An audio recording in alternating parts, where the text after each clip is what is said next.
Oh, hey. What's going on? Eric in the chat writes the following. I'm here for that Sid rant. About what?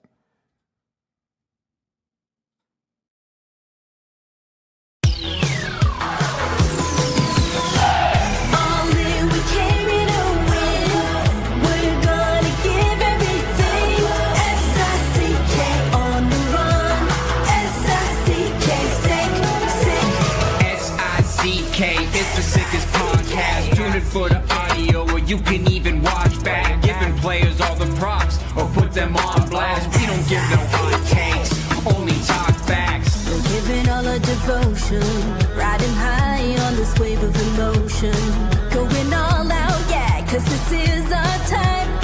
No, ain't no stopping us till we reach the finish line. All in, we came here to win. We're gonna give everything. S-I-C-K on the run. S-I-C-K, sick. On fire, we're ready to fight. We'll bring the house down tonight. S-I-C-K on the run. S-I-C-K, sick. Play it on the car ride, play it when you lounge. X and O, you know that we can hold it down. Shout out to my man Sammy, got it off the ground. And to all the listeners tuned in right now, got debates, analysis, and speculation. This is sports talk for the new generation. You know where to find us, got a reputation. Sick podcast, your #1 sports destination. Giving all our devotion, riding high on this wave of emotion, going all out, yeah, cause this is our time. No, ain't no stopping us till we reach the finish line. All in, we came here to win. We're gonna give everything. S-I-C-K on the run. S-I-C-K, sick. On fire, we're ready to fight. We'll bring the house down tonight. S-I-C-K on the run. S-I-C-K, sick. S-I-C-K, it's the sickest podcast. Tune in for the audio, or you can even watch back, giving players all the props or put them on blast. We don't give no hot takes, only talk back. S-I-C-K, S-I-C-K, S-I-C-K, S-I-C-K, S-I-C-K, S-I-C-K,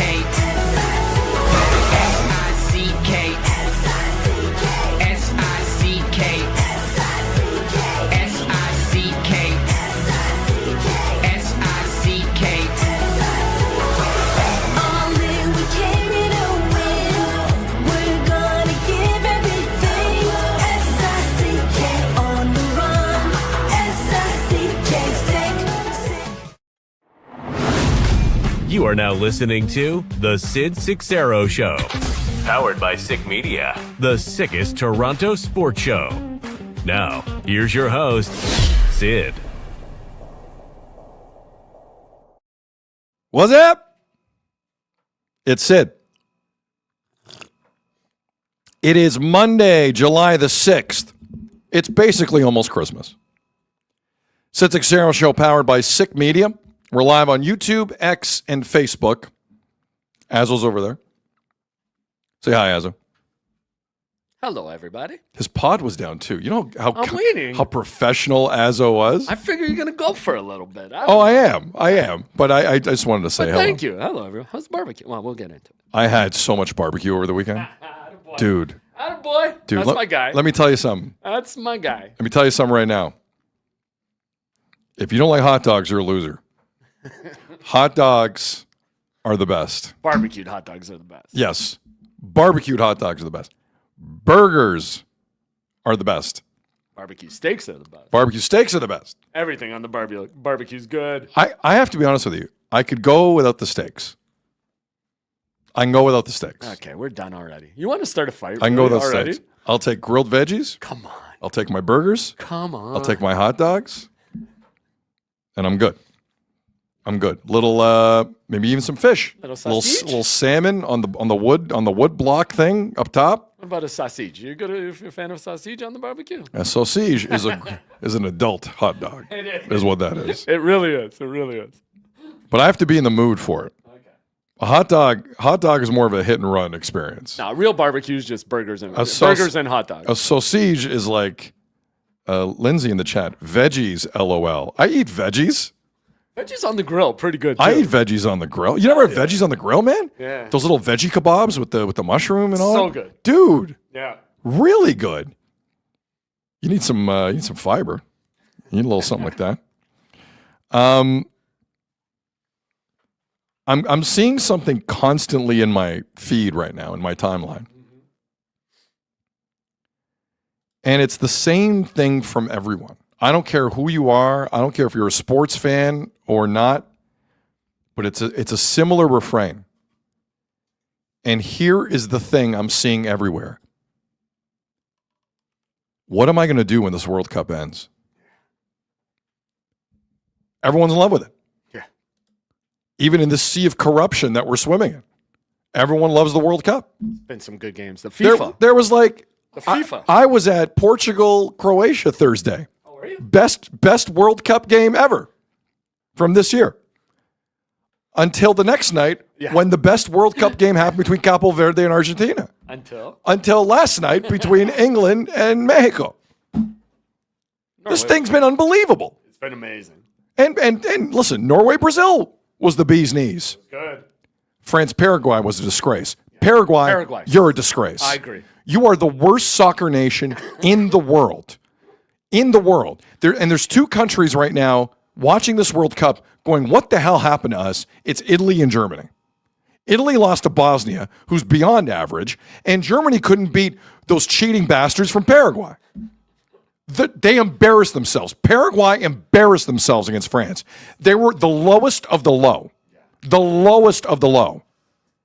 Diving, elbowing, embarrassing yourself. Never mind the game. I'm talking like your country. Like, have pride in your country when you play soccer. That was a joke. I was so happy Paraguay left that tournament. Yeah. Garbage team. Over them. Garbage team. All tournament. It's ridiculous. But everyone's like, I don't know what I'm going to do with myself, or I don't know what I'm going to do with myself when this tournament ends. I have no idea. And we are now less than 2 weeks from this tournament ending. But boy, do we have some chapters still to write in this story. Including Portugal-Spain coming up at 3 p.m. Eastern. Azo and I will be live streaming here on YouTube, X, Facebook. I don't know if you noticed, but sometimes when we live stream, lots of people watch. Yeah, it's fun.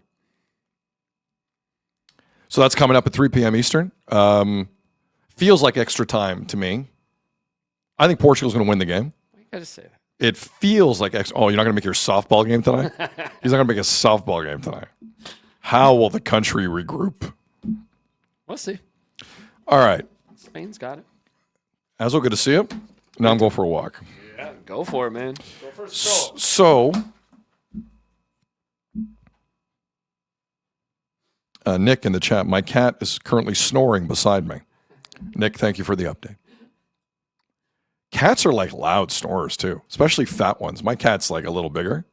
The fat cats snore like crazy. They all sound like they just had a barbecue steak. Quick story. One of the more mundane parts of any sporting event that we just kind of assume happens, but is kind of a big deal, is the handing in of the lineups or the lineup card, however you want to define that. It's an important thing that we never think about. For example, remember when the Leafs almost started Alex Nylander in a playoff game instead of William Nylander? Do you remember that? A mistake was made in the lineup. And William Nylander for a playoff game was almost disqualified because he wasn't in the lineup. Kind of an amazing mistake if that was left to stand up. But the Leafs fixed it. And that got rectified. But there is one specific moment in lineup card history that will live in infamy. And it is one of the more shocking handings over of a lineup, dare I say, in international sports history. And it was July 12th, 1998, before the World Cup final between Brazil and France at the Stade de France, one of the more anticipated World Cup finals in my lifetime, in all honesty. So for the listening audience, we're showing you the initial lineup card that was submitted. And that was at a point in time when there are lineup news items to talk about on a broadcast. You talked about them.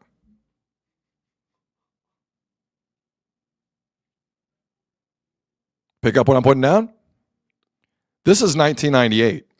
So Brazil puts in this lineup card. Brazil are the reigning World Cup champions, taking on the host nation.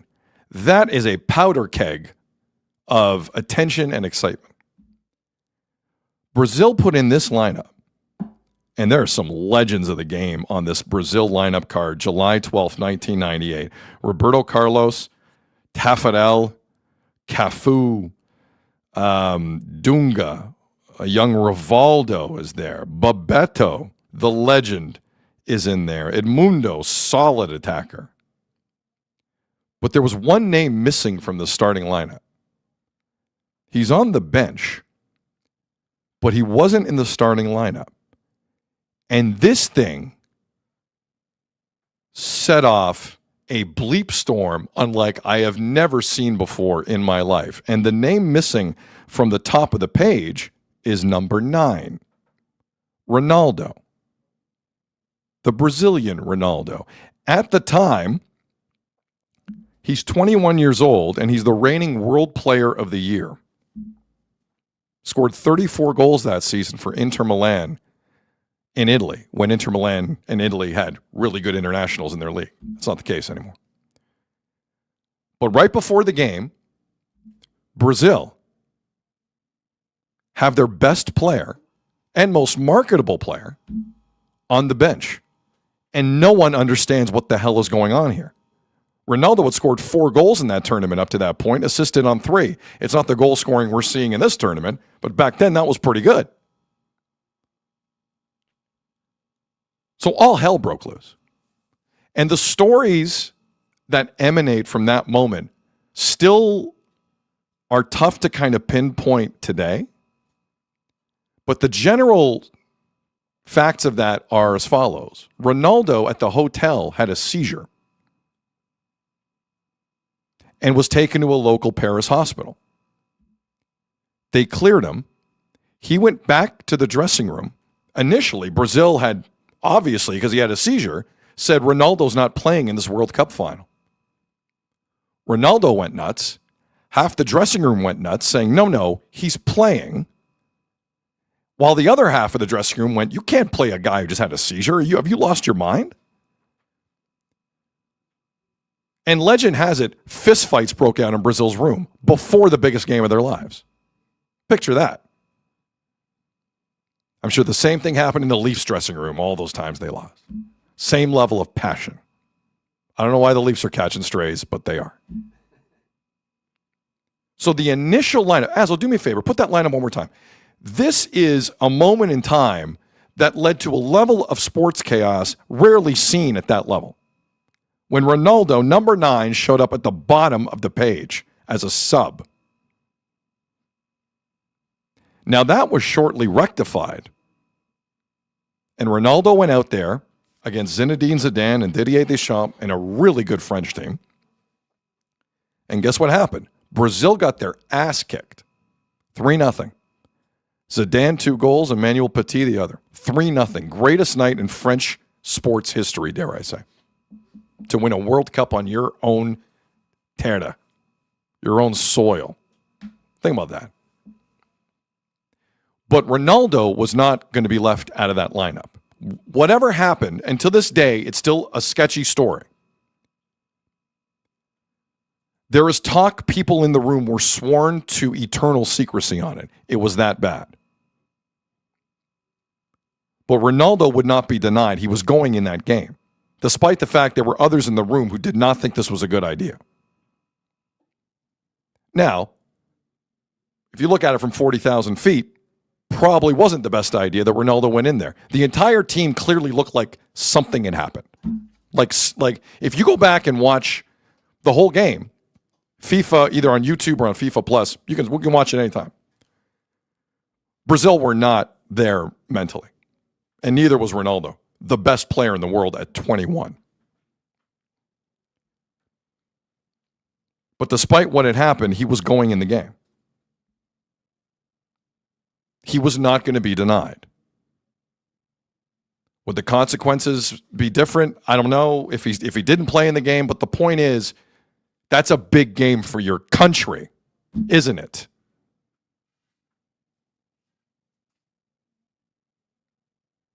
And at a certain level in soccer, because I know there are plenty of people in this country that watch soccer once every 2 years in the summer. It means that much to other countries. That's what it means. Now, did a fist fight break out in Canada's locker room when Alphonso Davies played 15 minutes of a World Cup that we co-hosted? Probably not. Different generation, right? But I do find what happened with Canada soccer over the last few weeks and stories of years gone by an interesting contrast. I said it Saturday. I took some heat. I am going to say that same damn thing now. He didn't look that interested to play, to me. And Canada got eliminated Saturday. So the one thing that Azzo and I obviously couldn't have at our disposal on Saturday after the game was hearing the clips. We're reading a lot. Technically, Azzo's reading a lot. And we're trying to absorb as much as we could. But there were two things like I couldn't shake. One was some of the substitution patterns from Jesse Marsch. And then two, why Davies, we were told he was available. He was warming up at the half. What happened with Davies? He didn't play. In a game where a bunch of subs came in and it was like 1-0 Morocco. It wasn't over. It felt over because Canada, for some reason, have no wingers or strikers that you can trust. They've been planning for this tournament for like 8 years.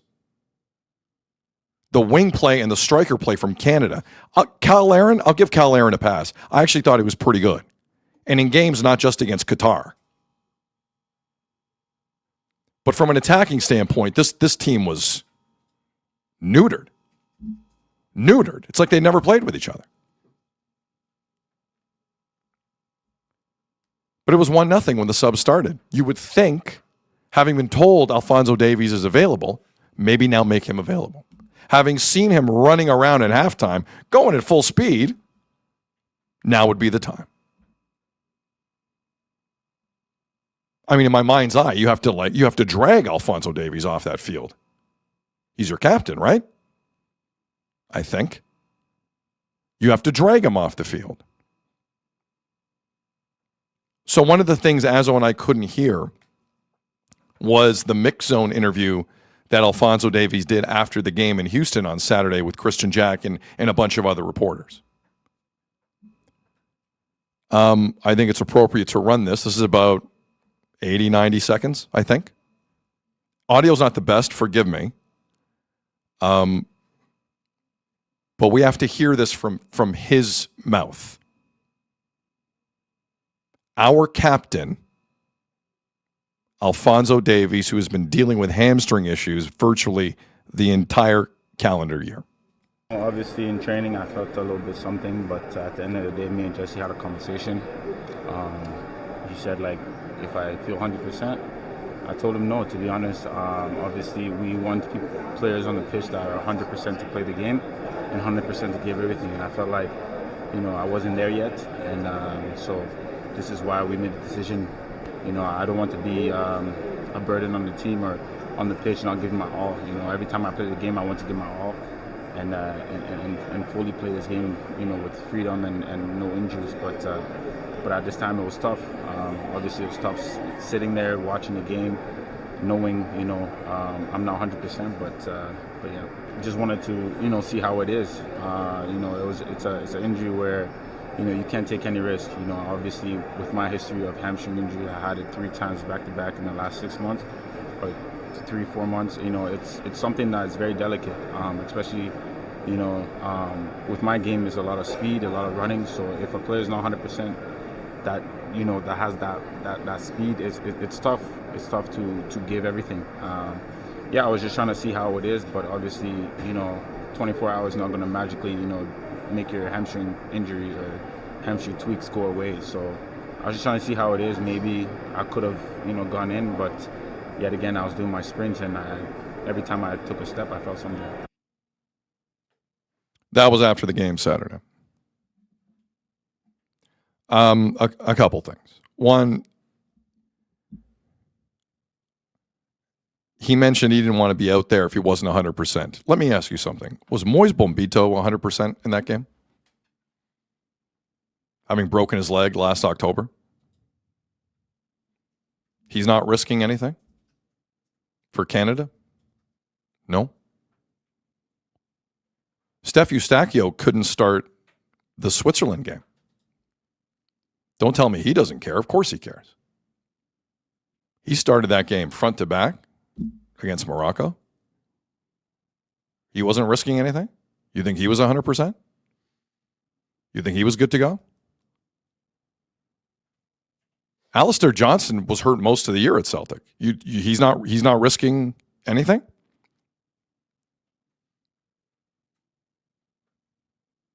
So all of Canada's players were 100% ready to go on that field, according to Alphonso Davies, and he didn't want to hold them back.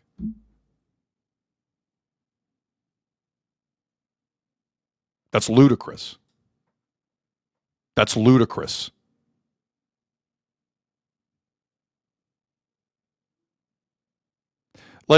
There's a reason Joseph Wall's not a Leaf anymore.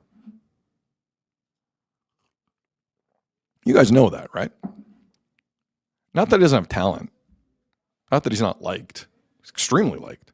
Plays a mean piano. It's a generation of kids who will not do a thing for you unless it's 100% to their liking. That's this next generation. I know hockey fans across Canada are like, oh, I can't believe, for your country, you can. No, that's not how it's not how some of these kids think right now, man. They don't. They don't think that way. But it is insulting for Alphonso Davies to put out there the notion that other Canadians aren't risking something playing. Of course they are. It's a ridiculous thought. Who's 100% at this stage of the tournament? I got news for you. Do you know how many English soccer players are going to be 100% going into that game Saturday against Norway and Miami? None. That's how many. In fact, I think Norway's going to beat them. They spent so much energy down at Azteca last night. They got nothing left, England, probably. We'll see. Who's 100% at the end of the NFL playoffs? Who's 100% at the end of the Stanley Cup playoffs? Who's 100% after a World Cup that's the biggest in terms of travel in history and the hottest in history? Who's 100%? Who?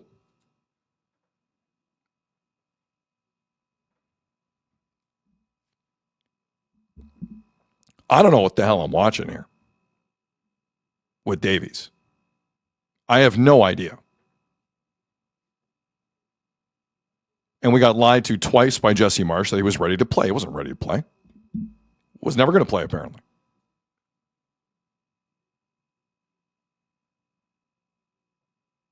Well, I hope his warm-up for Bayern Munich camp went over well.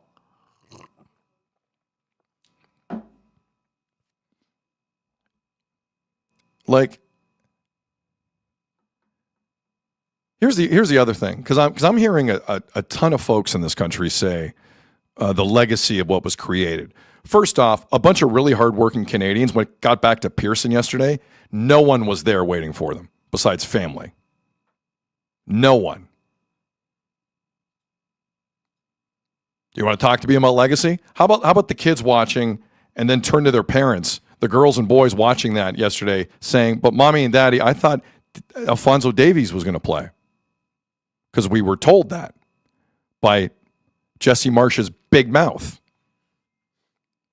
How's that for legacy? That's not going to hinder anything? No? It's not? Sure. No problem. Seriously, I felt bad for those players at Pearson yesterday. Nobody gave a damn. A damn. Legacy? Do you know what the lead was today on CP2 for? They turned into like a soccer channel last week. Do you know what the lead was on CP2 for today? Was the World Cup worth it? Swear to God. Was the World Cup worth it? By Wednesday, it will be like it never happened in this country. I guarantee you. I guarantee you. And I think part of that is tone from the CSA and our captain, if I'm being honest. The players have busted their ass out there. God bless them. God bless them. One last thing on Davies, and I want to turn to that Jesse Marsch. I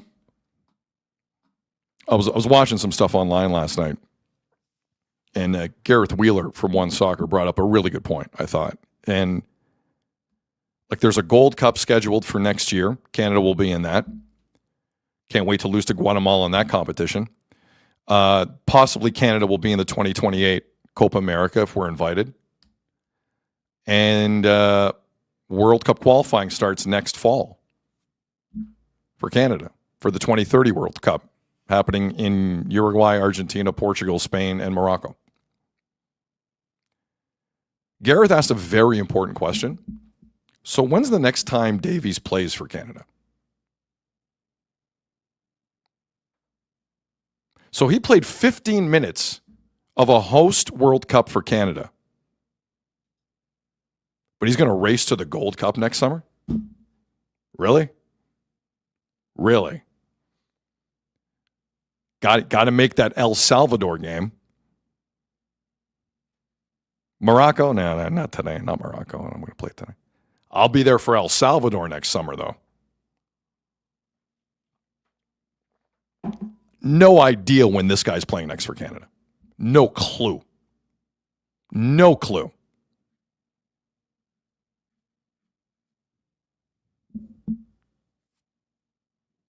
The crazy thing is, I swear to you, he's about to lose his job at Bayern in the next 6 weeks. He's not going to start the season as their left back. Nathaniel Brown will be their left back. All of this Bayern Munich meddling with Alphonso Davies, he's going to lose his job anyway. You know how I know? Because I watch more soccer than most people. And I know. That's how I know. Bayern Munich could have done nothing about Davies trying that out for 20 minutes on Saturday. 25 minutes. What are they going to do about it? Literally, what are they going to do about it? Nothing. Nope. Davies wouldn't chance it. It's a scandal what happened with our captain in this tournament. A scandal. But no one here cares about Canada soccer like that. So, no big deal. No big deal. Sweep it under the rug. Okay. That's why when those kids get back to Pearson yesterday, no one's there. That's why. Legacy. My ass. Legacy. Jesse Marsch. Sorry, Azzo, it's 12:29. Why are you apologizing? Go, Sorry. man. Appreciate it. Because people love their Azzo on this show, as you know. And I feel bad because you're probably going to miss that softball game tonight because Portugal and Spain are going to go extra time. It's okay. So unless something like crazy breaks on Alphonso Davies over the next little while, that's the last time I'm talking about that guy for a long time. Go ahead, Azzo. No, can I say what? Why did Canada Soccer feel the need to tell us about the MRI that was clear? We'll get to that. Okay. So there's time for that? Excellent point. Oh, there's time for that. No, because you said you're moving on. I just want to make sure. No. We're talking. That's my biggest. We're thing. talking about Jesse. Is there beef in there? We're talking about Jesse. Yeah. No, I'm good with that. But why? Yeah. Okay. Oh, you know what? No, we should do it there. You're right. Alfonso Davies, stay on the mic. Okay. Alfonso Davies had an MRI Friday and was cleared. Now, I'll say this about Davies. Davies did take responsibility in the mix zone after the game with Christian Jack and a few other reporters. So I'll give him credit for that. It is obvious Jesse Marsch was not covering for him at all. Or doesn't want to anymore. Well, someone has to, let's say, to hell with it. Yep. Alfonso Davies had an MRI that came back clean on Friday. Clean.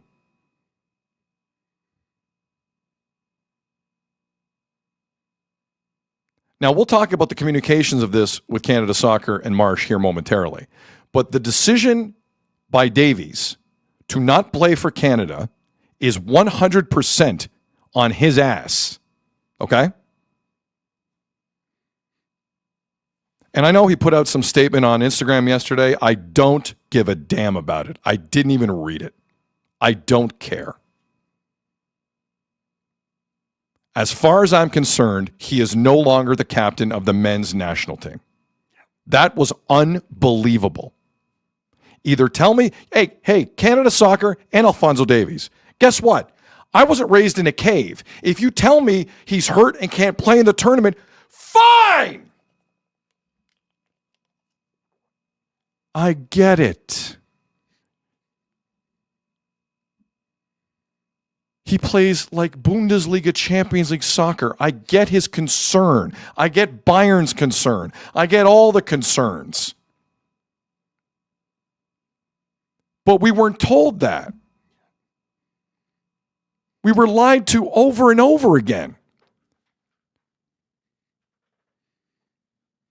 So the days of me having great empathy for this story are gone.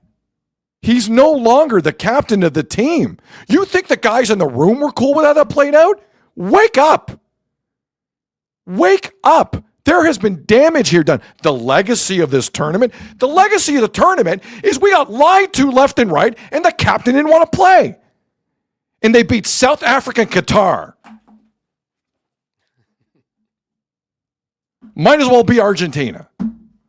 Congrats. What a tournament. Qatar and South Africa. What a legacy. What a legacy. Are you guys okay out there? Do you understand how much of a layup this was for Canada to get into a round of 32? And 16 the way it played out? Shouldn't have been the 16th, but it was. And they just beat South Africa, by the way. Thank you, Steph.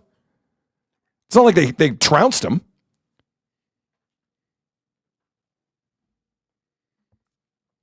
Legacy. Give me a break. Legacy. There was no one at Pearson waiting for those kids yesterday, and no one gave a damn.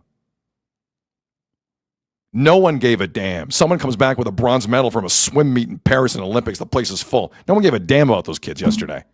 CP24 barely ran the audio in the video. I felt for him. Richie Larea, Liam Miller, I think Promise David was there too. Like, some guys were home, other guys connecting back to other places. I felt bad for them. Genuinely bad for them. It will be like it never happened by Wednesday in this country.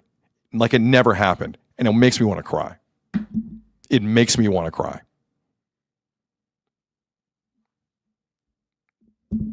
So after the game, Matthew Shinetti immediately asked questions of Jesse Marsch about Alfonso Davies. Just kidding. He didn't. But he asked some other questions. I actually got some pretty good answers. So Jesse Marsch just lost. Remember when you hear this, Jesse Marsch lost the game 3-0. 3-0. And Matthew Shinetti of TSN talked about kind of getting up for the big games and the big moments. Like it was a valid question. And like the Davies thing is one thing. How Jesse Marsch carried on after this game is also getting a lot of attention, and justifiably so. So let us go down that road, shall we? This was Jesse Marsch after the game. First, the match. After everything your team gave you, how much does this team still have to learn about turning up the intensity to match teams like Morocco in the moment? Matt, we were the better team.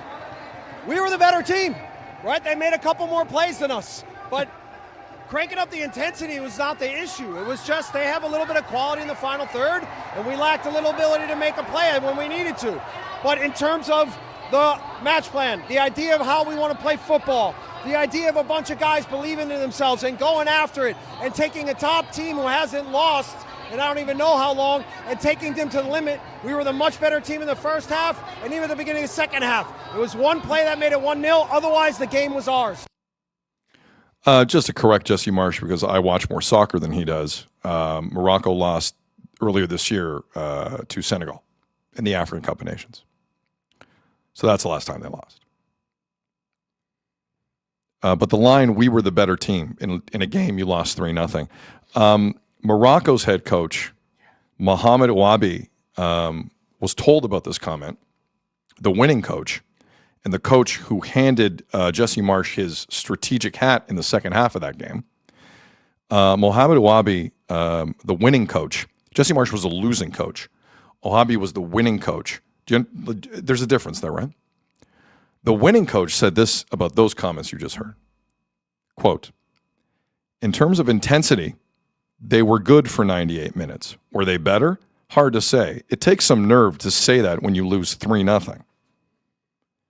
There was one determined save from Bono, Morocco's goalie. Other than that, we were better in the second half.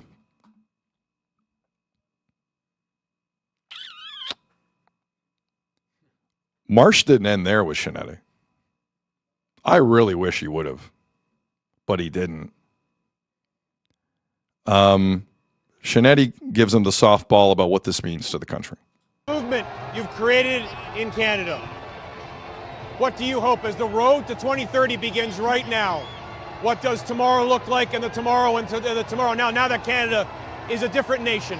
What a privilege our fans have had to root a team on like this, that goes after the game, that doesn't play defensive, that shows that they can be better, right? Of course, we have to be in these situations more and more, and then we have to find ways to succeed, and then we have to build from that.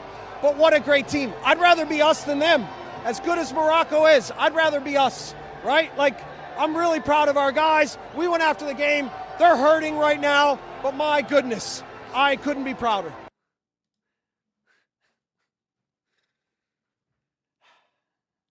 What the hell was that?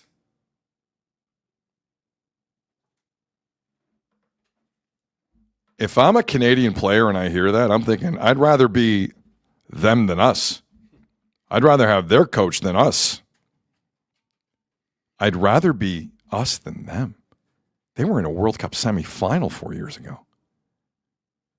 They almost won on the field the African Cup of Nations. Like, part of me is on upset alert against France with Morocco, although they lost their striker, Morocco. It's going to be tough. But, like, I'm thinking about it. It wouldn't stun me. France didn't look great in front of goal in front of Paraguay on Saturday, I'll tell you that.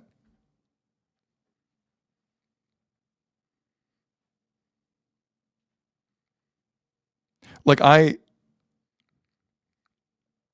here's the deal. Jesse Marsch rarely keeps winning lineups together. He panics on the sideline. Everything I've seen from this guy, it's obvious why he didn't get the USA job. He's not ready for that. And in the 3 tournaments I've seen Jesse Marsch, he didn't have to qualify for Copa America. He didn't have to qualify for Gold Cup. He did not have to qualify for this tournament. I have real doubts. The way he structures his teams, the way he doesn't keep winning lineups together, the way he will continuously throw Jonathan David up front when Jonathan David is screaming to be benched. I'm not convinced this guy is going to lead this country to qualification in 2030. I'm not convinced. And if it happens, the players will do it out of spite. It'll be Eustachio and those guys, Larea, Bombito, and Alistair Johnson doing it.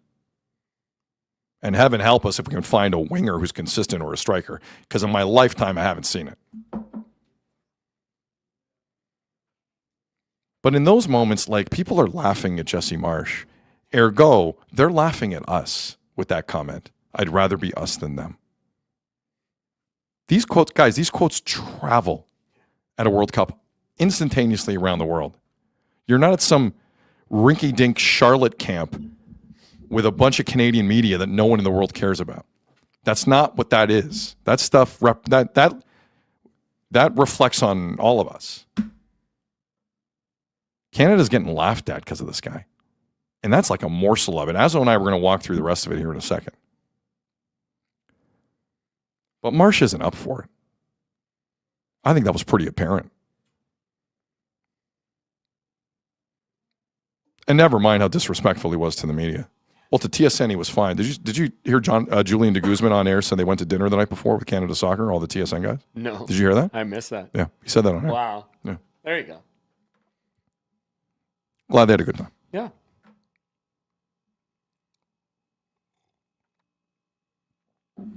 So I want to say this last thing and then bring Azo in, and then we go scrum surfing. For the last time, maybe ever, with Jesse Marsch on the show.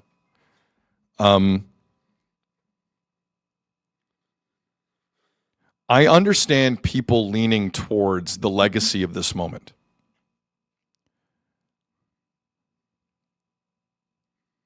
They didn't beat anybody, guys.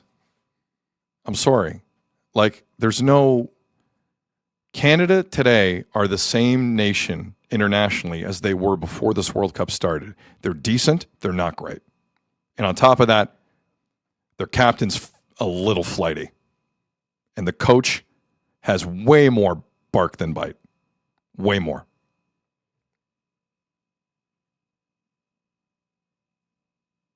But you can't ignore the history. Canada's never done this before. And they made some money. They made some money in the round of 32 and 16. It's decent for the Federation. It's decent for Kevin Blue, president of Canada Soccer.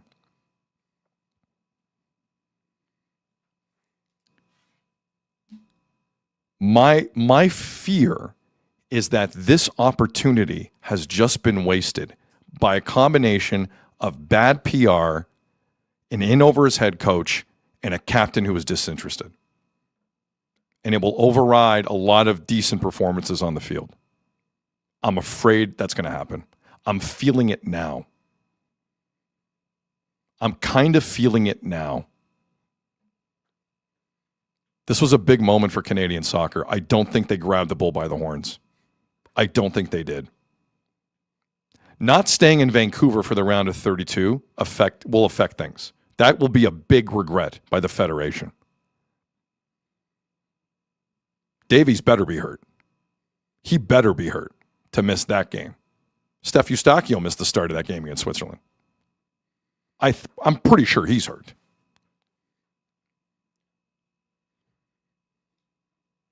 I just don't see the legacy from this tournament being of the same level that others are arguing. I don't see it. I hope I'm wrong. I hope there were kids watching who weren't put off that they were told they were going to see their favorite player in Davies and he never played. I hope that doesn't happen. I hope the corporate sponsors don't now stay away. By the way, was I the only one getting kicked in the face every time I saw Davies in a commercial over the last 2 days? Was I the only one? It was like watching Alec Minoan commercials towards the end. Remember that?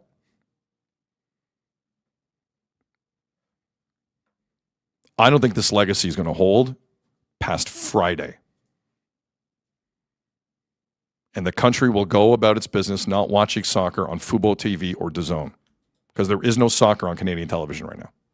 Aside from some CPL and the occasional MLS. There's no soccer. None. So what legacy happens here with the game? I'm not sure.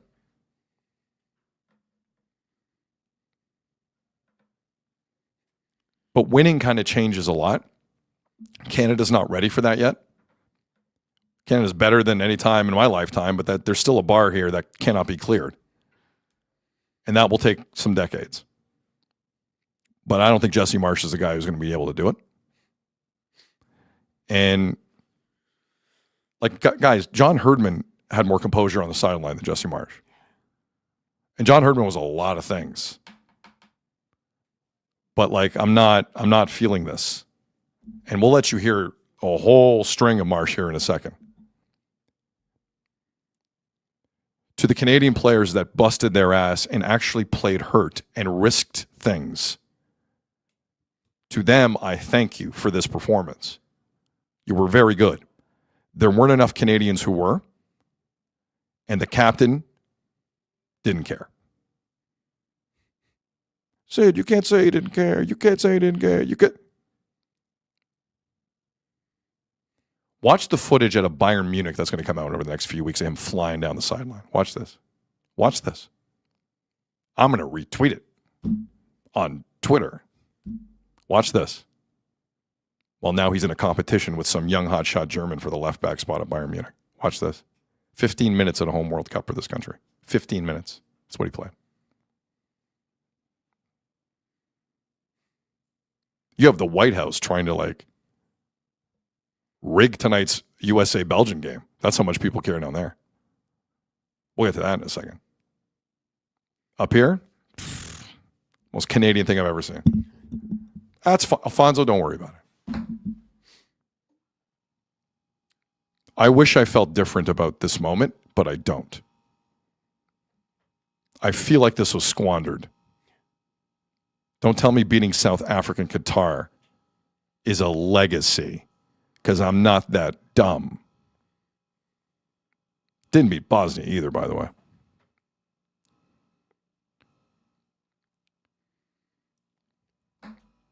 It's too bad.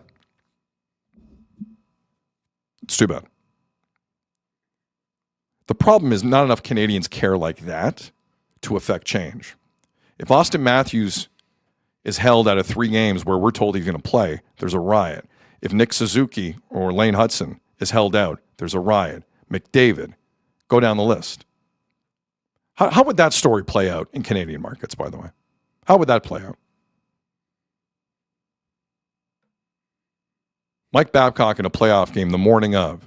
Is Connor going to play tonight? Yep, he's going to play tonight. Going to play tonight. Doesn't play. And then Mike Babcock comes up after the game and says, yeah, he was never going to play, guys. Never going to play. Just so you know. Never going to play. How would that go over with the media? I think I know. I think you know. In soccer, it's like, we don't care that much. We're never going to watch Davies. I don't have the zone. I'm not going to see Davies play again. What do I care? Like I watched Bundesliga on the weekends. I'm fine. I'm going to start my vacation. It's a shame. This was a real opportunity. And I think they blew it. Jeff has a party. Good afternoon. Hey, Sydney. What's going on? What are your feelings after the weekend? I'm with you. In what way? It was a bit of a missed opportunity, to say the least. I think it was. Because I do want to celebrate, because you're right. There's so many players on this team that deserve to be celebrated for stepping up and doing it, and it is historic. But it's historic in an expanded tournament, where we talked about 70% of teams made it to that round of 32 anyway. And they got the favorable matchup. And they got another matchup with a team who was hurting, who they did look better than in the first half, just couldn't capitalize or finish. Yeah. Right? You're right. I don't get any of it. So, like, when you listen to things across the world and, like, what other people are saying, Canada is who we thought they are. They beat up on the teams they should have. They won those 2, but they went 2-2-1, right? Like, they beat the 2 teams they should have. They lost the 2 teams everybody said was better and knew were better. And they drew with the team, I don't know. But also, they couldn't even beat up like Bosnia. Yeah, I know. That's what I mean. Like Bosnia weren't great. Yeah. and it's like they got out of there with the skin of their teeth. I'll say this: that the pressure on them to not lose that game, that was actually their best moment. Was the first game, hands down. But their best there's always moment. moments of it. Like that's my part with Marsch too. Like it's all about timing. Why didn't he say that stuff before the game? He just kept referring to Morocco as giants. Why wouldn't he say before the game, I'd rather be us than them? Because we're coming into this strong with momentum. Like, depends when you say things. Again, that shows a bit of disrespect to Morocco saying that after the game. I'm with the coach. Like, it takes something to say that. Because then that becomes the story. And maybe he's hiding from himself. Because maybe why aren't their set pieces better? Why can't they score on a corner when they're averaging more than 10 a game? Like, maybe he's trying to distract from his coaching flaws. Because this wasn't a well-coached team. They didn't mark up on that corner where they scored. The first goal for Morocco shouldn't have counted. Like, it shouldn't have been a goal if they knew their soccer and guys marked up properly. Like that coach from Morocco. He was very nice about it. But on the first goal, he tore Jesse Marsch to shreds on that set piece. I know. Tore him to shreds. Tell me one set piece Canada had that kind of looked like They that. lost their striker and beat Canada 3-0. Yep. Morocco's striker Sabari just got signed by Bayern Munich.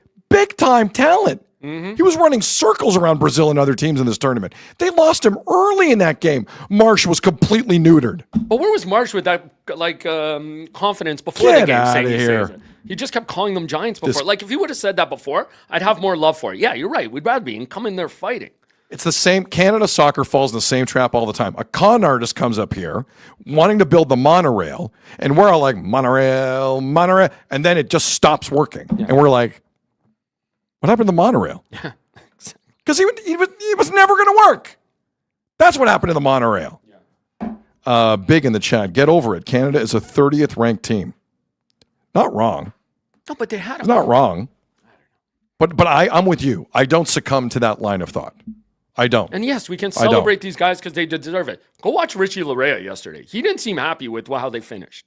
He was a guy who said, yes, like he wanted to celebrate it. But when you hear his voice and he talks about it, he thinks they could have done better too. And I'm like you said, that to me said people in the room were not cool with that.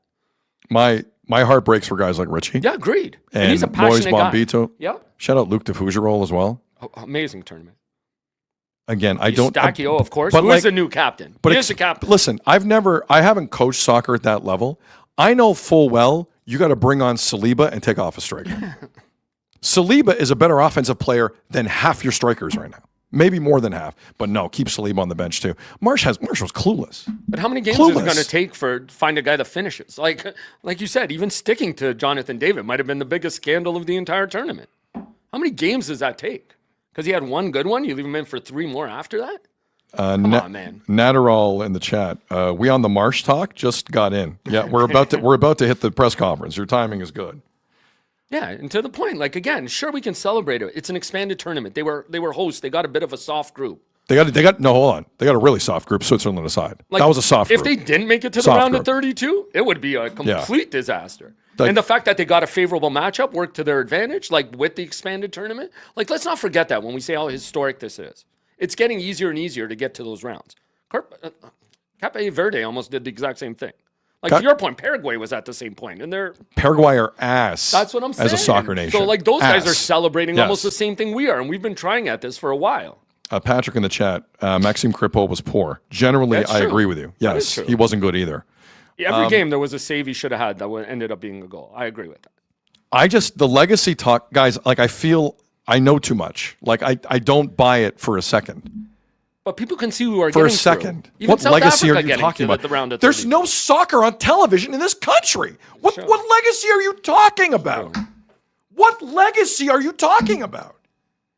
That's an insane take. Mm-hmm. If I'm a rights holder and I want people to believe that, sure. But even TSN, who are probably about to lose this tournament to Netflix anyway, what do they care? Let it fly. I know why they care. They're having dinner the night before with Kevin Blue, Canada Soccer. And Jesse Marsch, by the way. Julian de Guzman said that on air. Oops. Let's get to this Marsch thing. Yeah, okay.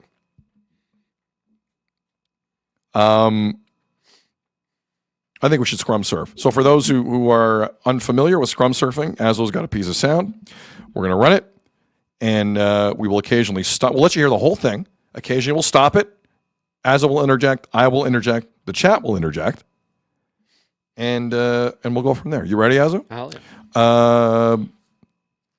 A good dude, James Sharman, has the first question in Houston Saturday. Sportsnet. Hey, Jesse. Listen, really good World Cup. Really good performance today, but a loss. Yeah. How do Canada get to the point where they can start winning these games? Poof. I mean, I think. Brandon in the chat said, talk about Tejan Buchanan. I will. Trash performance from Tejan Buchanan. Every winger and striker in this tournament, Kyle Larin aside, because Kyle Larin scored against someone other than Qatar. Yeah. So I'll put him in a different category. Trash performances from everybody. Everybody. Couldn't create, couldn't do anything on the wing, 0 wide play. 0. If it weren't for Richie Larea and Alistair Johnston, they'd have no wide play at any point. The load on those two players was enormous and unfair. Go ahead.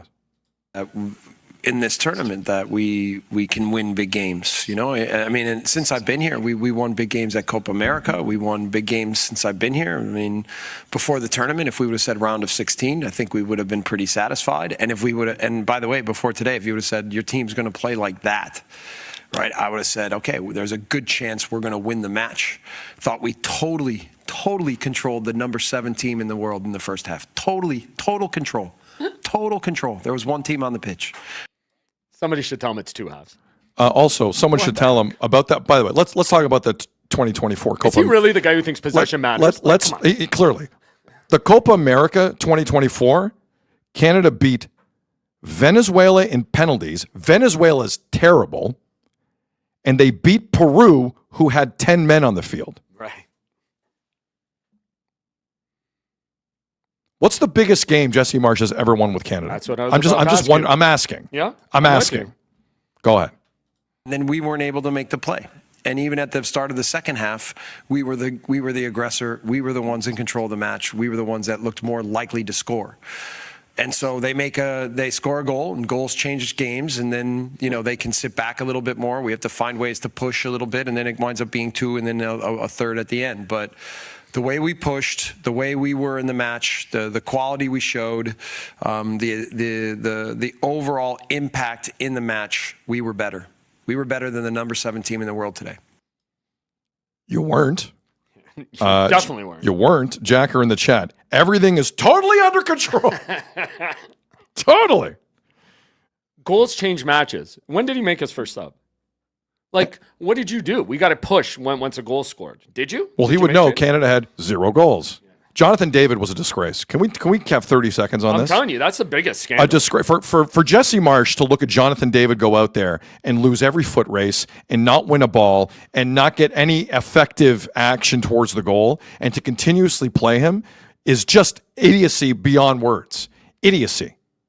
Go ahead. No, but to your point, like hearing this, does he think this is all acceptable? Again, their set pieces weren't good. Their corners weren't There's good. not enough people in this country to call him on that garbage, which is why I think we need to do this here, because not enough outlets will.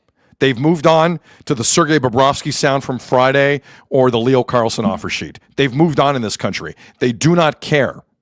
There will be no legacy for Canada soccer. No one cares.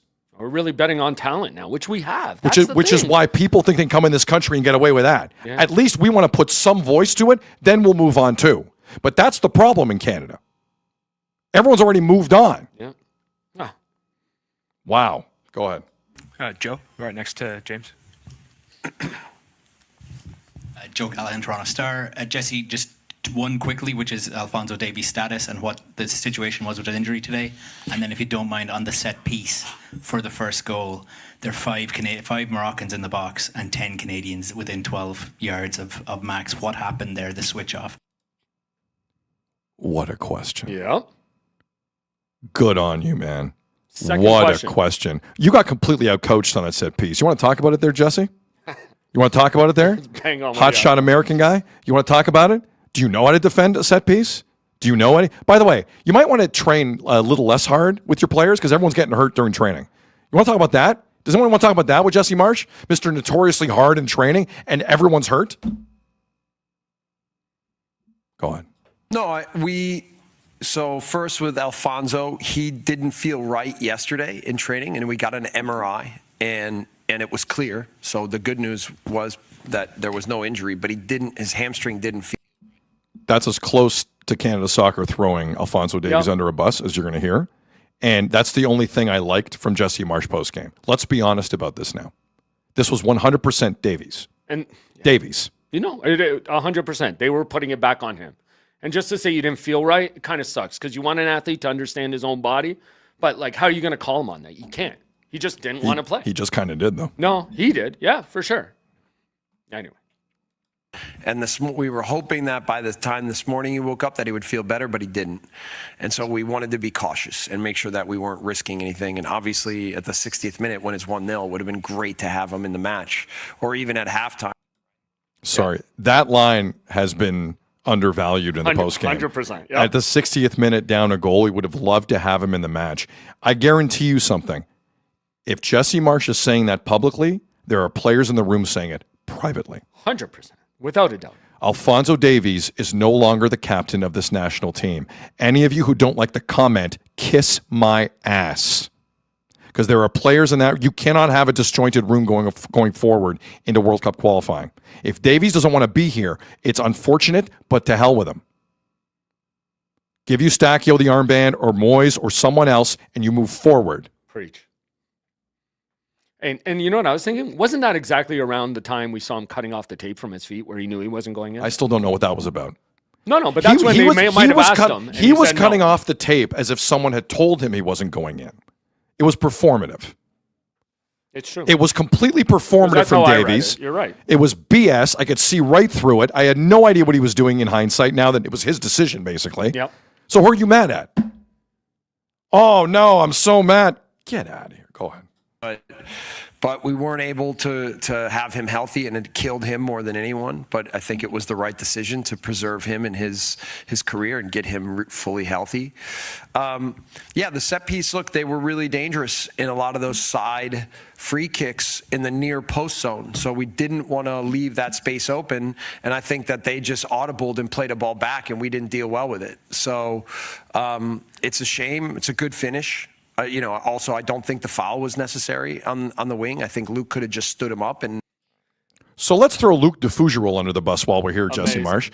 That part of that, how dare you throw the 20-year-old kid who was your best central defender for the most part under the bus? He's trying to make a play. No one up front's doing anything. No one on the wings is doing anything. DeFougerolles running all over the field, and you're throwing him under the bus? You jackass! Are you serious? Yeah. You're gonna throw Luke DeFougerolles under the bus?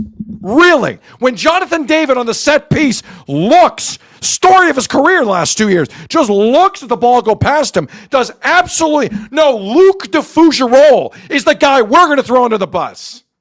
But they audibled, Sid. They were ready to react to the space that was there for him. And Luke DeFougerolles, the kid who was busting his ass for. He's not even Canadian, for God's sakes.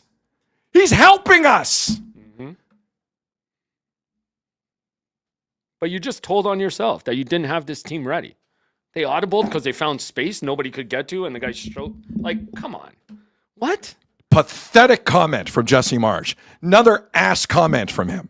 Another one. Hey, Luke DeFougerolles, thank you for your service this World Cup. 100%. Some of us who know the game appreciate you. Ranked one of the best defenders in the tournament constantly. They flashed it again at the Portugal-Croatia game. You told me this. This graphic they keep putting up, the DeFougerolles was like one of the best defenders. Everybody loves him, but his own coach. Yes. Right? Nice job, Jesse. Amazing. Great job, Jesse Marsch. But again, keep knocking him down. You're doing great. You're doing great, Jesse. Great legacy stuff going on here. But again, a question about actual coaching, and he failed it. That was an awful answer. Agreed. T-break in the chat. I like when Sid is not censored. I'm holding back here, just so everyone knows. Death Clutch in the chat. Scrum surfing is sweet. Patrick in the chat. Luke DeFougerolles was great. Yep. Oh, we're not done. We have another 6 minutes of this. Go ahead, Ezra. Hit him with it. There was no need to foul him in that situation because it was almost like they weren't going to get themselves into the game unless they had a fortuitous situation like this. So we're still developing our overall understanding of the best games and how to win them, but we've won a fair share, right? And Jesse Marsch teams have not beat anyone of consequence in any competition, and he has not qualified for a single competition as head coach of this national team. Mm-hmm. He has done nothing but talk the entire time and lie to us about Davies. Do not be fooled by his garbage. And now he's disrespecting the kids who do perform. Sure. Easy, bud. Go ahead. I was really adamant that we needed to be at our best today. And I was really demanding of them to be brave with the ball, against the ball, to really make it hard on the opponent. And I wanted them to show that they believe. Jacqueline in the chat. Luke the DeFougerolles.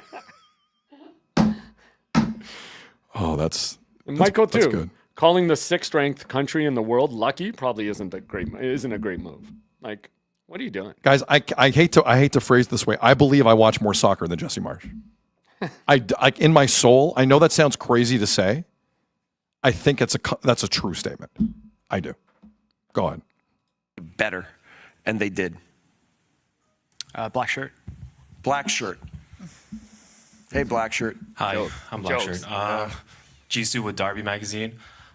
Before I get into my question, I just want to say, I guess, as someone part of the Canadian football culture, we just want to thank you for making us dream, because before we never believed we'd ever make it this far. So we just want to say thank you. Awesome. And speaking on the youth, we noticed... A message to any young writer or broadcaster or reporter who is in that situation in like a big-time media room, like a big one. A world one. World one. Global. But most people won't be in that one. Like if you're in a big... If you want to cover a hockey team in this country, you want to be down at the Jays or the Raptors or something else, like that's what I'm talking about.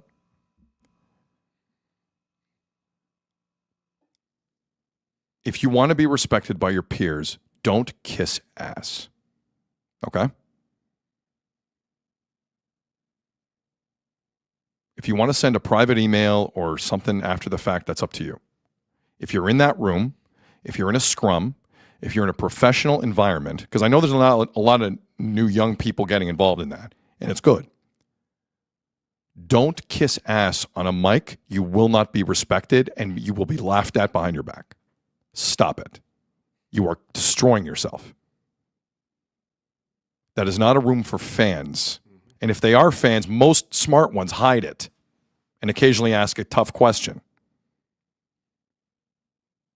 Just a tip. No, I'm with you. And the other Just part, a tip. like, you're giving Jesse what he wants there. That's why he's mean to the media, because he wants more guys I've to been do in that. plenty of those rooms. I cannot. That's the nicest way for me to say that, No, you're because right. I think different things when I hear that I really don't feel comfortable saying. But I'm gonna leave it there. Do not kiss ass in those rooms. You will look like a clown. I'm trying to help you. Won't be taken seriously. Now the people at the dais, the PR people love you. If you're a serious person, cut it out. Go ahead, Azo. Nico Segura started. Yeah. And the last game in South Africa, when he came on, he was immediately effective. So I just wanted to see your feedback, how you felt he played today, because he looked very brave out there. Yeah. I thought Nico was outstanding. Outstanding. Maybe our best player on the day. The ground he covered, the solutions he had on the ball, the amount of ball winnings he had in the midfield, his ease at seeing plays and making plays, his ground he covered, duels he won. I thought Nico was outstanding. Outstanding. Like, we have a big player for the future. And I thought him and Steph controlled the match. That's the only thing I agreed with all press conference with Jesse Marsch. But Nico Segura, in a position he normally doesn't play, was good. 100%. Very, very good. He's one of those players in the future. I got news for you. He's a little dinged up. He's going to play. No. Right. He's going to play. Nico Segura is going to be out there. Believe that. But it also tells me Jesse does have his favorites, because he always talks glowingly of Nico. That's true. That's my only thing with Yeah. that. I think that reporter was a follow-up too, because he knows Jesse loves Nico. Like I said, Maybe. James Sharman called out that Nico was probably going to start just from the way Jesse talked about him all week. He did. Sharm said that. And even up until this tournament, Jesse always glowed about him, which is why people thought he was going to get a lot of playing. You're right. Which is fair. It's true. But if he becomes like Jonathan David, get him out. Like, that's my only problem. It seems like he plays his favorites a lot sometimes. Can someone explain to me in this country what the hell happened to Jonathan David? No. And why we stuck with him for so long. But like, honestly, this guy was in the Champions League 2 years ago, doing well. Doing very well at Lille. Maybe it didn't feel right, Sid. But at least he was out there. Look good in the commercials, though. Yeah, he did. Scoring goals. Go ahead. Like, was really against a midfield that is, I think, really good. I thought they were both outstanding, really good. And thank you for your words. I'm very proud to be the Canadian national team coach, and as proud as I am, I'm even more proud of the way our boys played today. Yep, right here, second row, and then right behind you. Coach, hard luck today for this game. We've seen you talking to the Moroccan coach, Mohamed Wawi. What was his message? And also, how do you see this Moroccan team in this tournament? Can this team go further? Thank you. Yeah, I mean, what you saw today is, as well as we played, they were bending a little bit, but they didn't break. You know, the coach and I just had a good, respectful conversation about the performances of each other's teams. I wished him luck. He complimented our team. You know, I enjoy respectful coaches and I enjoy coaches that coach a good brand of football and coach good teams. And I think that for sure Oahi has done a great job with the national team. On another day, though, maybe we get the lead and maybe we get the win. Yep, right behind.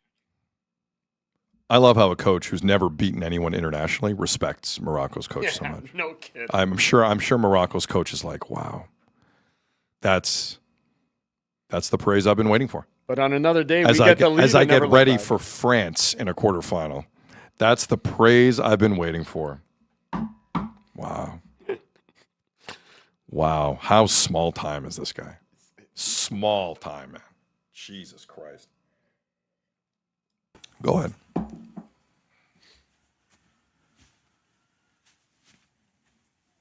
Yep, the lady right behind the man that just asked the question. Thank you. Hey, Coach. Christy Reekin from the Associated Press. Can you talk big? Who the hell is running this for the CSA? The lady behind the man behind the lady. Hey, Johnny Blackshirt. Yeah. Do you remember when Michael Scott was doing those seminars and he would just call people inappropriate things based on how they looked and what they were wearing? When they merged the two offices, remember? Yeah. No, he was on a tour. He was going through Nashua and all these places. Yeah. And he was like, lazy eye. Oh, yeah. And he was just saying a bunch of inappropriate things. Who the hell's running this for the CSA? Jesus Christ. We're lucky we beat Qatar. Seriously. Go ahead. Just what this means to Canadian soccer and how you hope to build on what you guys did this year?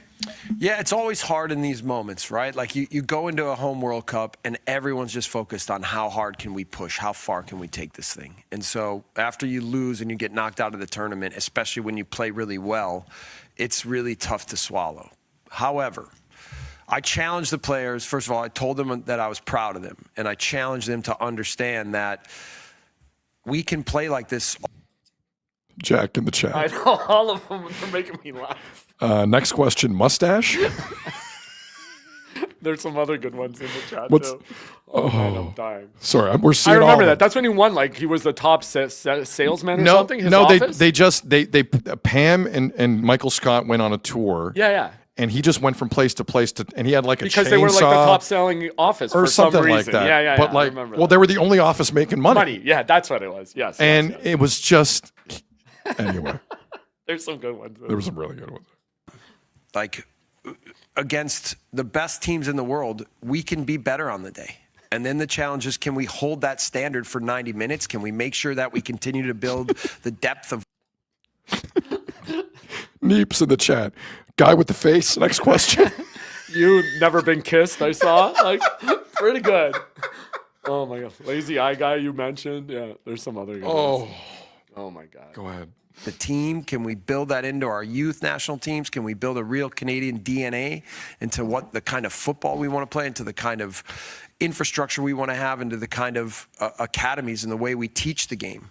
But in terms of the commitment of the group and making the country proud and making the program proud, like, they couldn't have done more. And by the way, in dealing with injuries and question marks and things being unsure on so many different levels, the group stayed strong. Jesse's right. A ton of injuries. Jesse's also the coach who called up players with injuries. Let's just keep that in mind, right? If you call up half your roster with injuries, you're going to run into problems. I'm not saying there was this depth of talent across Europe that you could call on. I'm not saying that, but I'm saying, like, you got to stop talking to me about your injury situation when you called up the injury situations. Can't have that both ways. Can't say we need the injured guy and then say, well, we had injuries. That's not going to fly with me. You're lucky you're in a country that doesn't care more about soccer. You're lucky. About the tournament. Far right, and then right in front of him right afterwards in the hat. Carl Kelly, Globe and Mail. Jesse, now that the tournament's over, can you describe in a more detailed way Alphonso Davies' injury and how it progressed throughout? Yeah, he had a hamstring injury that he was recovering from. He was on a very linear path up until 2 days ago, and then he felt a little something. It turned out that it wasn't anything significant, but he didn't feel right, and we didn't want to stress it. But other than that, the progression and the routine that we put him through in his return to play was really good and really disciplined. Jeremy in the chat. Next question, guy with the bald spot. Is that me? Is that me they're talking about? That guy, you're next from Michael. That was a good one. But once again, the one thing about this from Jesse and Canada Soccer, finally, enough with the covering for Alphonso Davies. You put this on his plate. This is a joke. Canada Soccer were as gentle with him as they could. Where I have beef with Canada Soccer is lying to us. And by the way, the 2 times they lied to us for strategy and decoy purposes, they lost to Switzerland and over the weekend of Morocco. Yep. So really, probably didn't work. Like, I don't think Morocco was scared watching Davies warm up at halftime. They scored 3 goals unanswered the rest of the way. Like, enough. Go on. Peter Warren, Houston Chronicle. Jesse, you talked about being the aggressor in the first half and the start of the second half. What did you think of the physicality of today's game? Yeah, I mean, look, we have a physical team, and we have a fast and athletic team, and we're always going to try to impose our will on opponents. And I thought Morocco had a real tough time dealing with our pressing schemes, dealing with our physicality, and then dealing with our football that we played until the first goal. And then the goal changed the game a little bit. We had to push a little bit more. The game then opened up, and then we were a little bit more susceptible on the counter a few times. So, we could have potentially, like, even the second goal, it's a bad giveaway that we don't have to concede. We could have just stayed in the game and continued pushing and stayed disciplined, and that was my message at the water break. It's a bad giveaway on the 2-0 goal, but when you have other guys in the field who know full well Jonathan David is completely incompetent, you press the issue. That's the part of that, once again, the great and powerful Oz, Jesse Marsch, will not get into. The fact that he left an inept striker there who had nothing left to give. So clearly, people in wide positions, maybe Alistair Johnson, maybe Richie, maybe a midfielder, maybe a center back. Yeah, you're going to press the issue because the strikers are doing ass. They're doing nothing. So that's when you press. And Morocco's game often is the counterattack. They're great on it. Even without their top striker. Yeah. They're as good as anyone. So you had to be ready for that. 100%. You should have been ready for 100%. Discipline, stay focused. We'll get our chances, just not giving away the second one. But almost immediately we gave a ball away that led to a big counter and cost us. But in general, our approach to the match, our confidence to be who we wanted to be, and our idea of the football we wanted to play was outstanding. Chris in the chat. Unibrow. Next question. Unibrow. Hi, Jesse. Tarek Panj from the New York Times. Just at the end there, I was straining to see you pulled your fingertips together. What were you trying to tell them in that huddle there? To me, it looked like you were telling them how close they got today, but maybe you could share a bit on that. And then another part of this, in terms of you and your relationship with this country, they've really taken to you. What can you describe that relationship you feel with Canada right now? Thank you. I think if I remember correctly, I think I was saying, like, the smallest details make a difference when you're on top of the match, and the ability to be the one that makes those plays and is on top of those details is the difference. My love of being the Canadian national team coach, and my love of this team and these players and of representing the country is immense. I coached the Montreal Impact in 2012. And it was a new experience for me, living in a different country, working in a different country. But as now I've taken on this new role, and the support that I've been given, the belief in what we've been doing, the desire for people to really want to work together to support the national team, to support our players, to not be overly critical of them, to enjoy the personalities they have, to enjoy the quality they have, to understand that it's a privilege to have now a Canadian national team competing on the international level at levels that had never been dreamed of 10 years ago. Canada's never beaten a team of consequence with Jesse Marsch as the head coach. Again, yeah, you're right. Ever. Make Ever. that point again and again, because Ever. you're right. It's not happened, guys. Will it happen one day? I hope so. I asked you that on Saturday. What's this guy's statement win? The South Africa one, a team they were favored over? It might be and they had to fight for that. Yeah. Steph Eustachio bailed everyone out on that. Yep. With a hell of a finish and performance. Go on. There's real excitement. With that excitement comes higher expectation, right? So next World Cup, everyone's going to say that anything less than the round of 16 is a failure, right? Anything less than the next Copa America than the semifinal is a failure. We enjoy those expectations. And again, nobody has higher expectations of ourselves than us, right? Nobody's more disappointed in the fact that we lost a game that we were very much in control of than ourselves. And so we have to swallow that pride. We have to continue to think about how to get better, be humble to the fact that we have a lot more work to do, and commit ourselves to it every time we're together. And that's what we will do. We'll finish it off with you, sir, on the side. Yeah. Hi, Jesse. Nick Miller from The Athletic.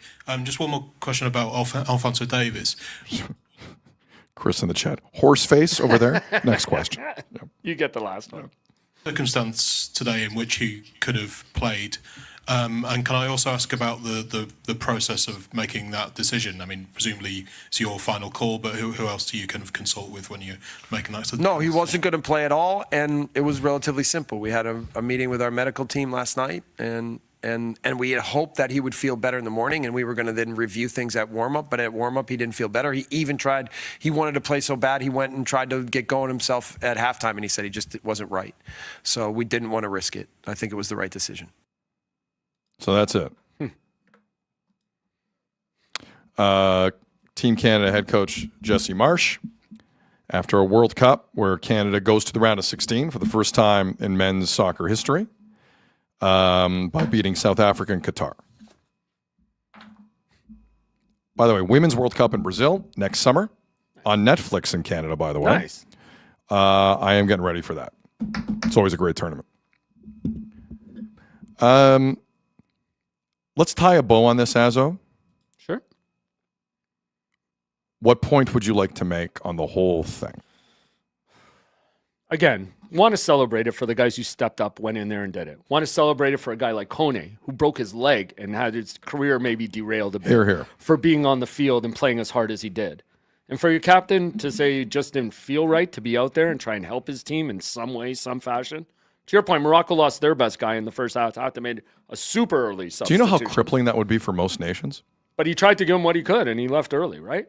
But like Morocco beat them 3-0. I know. After they lost their striker. But they were the better think team. About that for a second. They were the better team.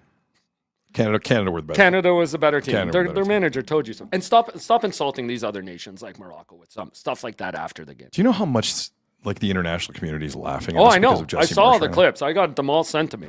Maybe we run them all tomorrow because they're you from know what? all over the You know world. what? We might. We Why might. not? Because you guys think I'm kidding. No. We are a joke the way this guy's talking after matches. And it was instant reaction. Joke. Instant. They were like, did he really just say that? Not even on the surface of a 3-0, like you're a 3-0 loser or a 3-0 loser. Like when you get into it, they weren't. And he keeps saying, well, we dominated 45 minutes. We dominated first half and the beginning of the second half. Except, Jesse, the game's 90, 98, whatever you want to call it. Last time I checked. Stop saying that. Because, again, minutes. to your point, proves like you don't know the game. Play hard for 50 minutes, you don't win the game. Play hard for 90 and capitalize on something. What's disappointing me the most about Marsch is like he was in Europe for a while. Yeah. Like you're not a dummy if you're in Europe for a while, but he will also run out of there pretty quick. Folks in Britain hate his ass. And I was like, for a while, I was like, why do you hate his ass so much? I'm like, oh. And Ireland and U.S. and now maybe Morocco. Like hate. Yeah. I'm like, I didn't get it for a while. I'm like, oh, okay. That's why. And then the second thing is just finishing. This team has to figure it out. I'm genuinely concerned. In a section of the men's soccer program's history in this country where offensively they looked that poor outside of the Qatar game. For the second World Cup in a row. I'm genuinely concerned about that. Yeah. With legitimate pros up front. Legitimate. Tejan Buchanan played in Spain and Champions League the last couple of years. Like it didn't end well in Spain this year, but he was there. Jonathan David, Juventus bought him. Juventus doesn't buy anybody.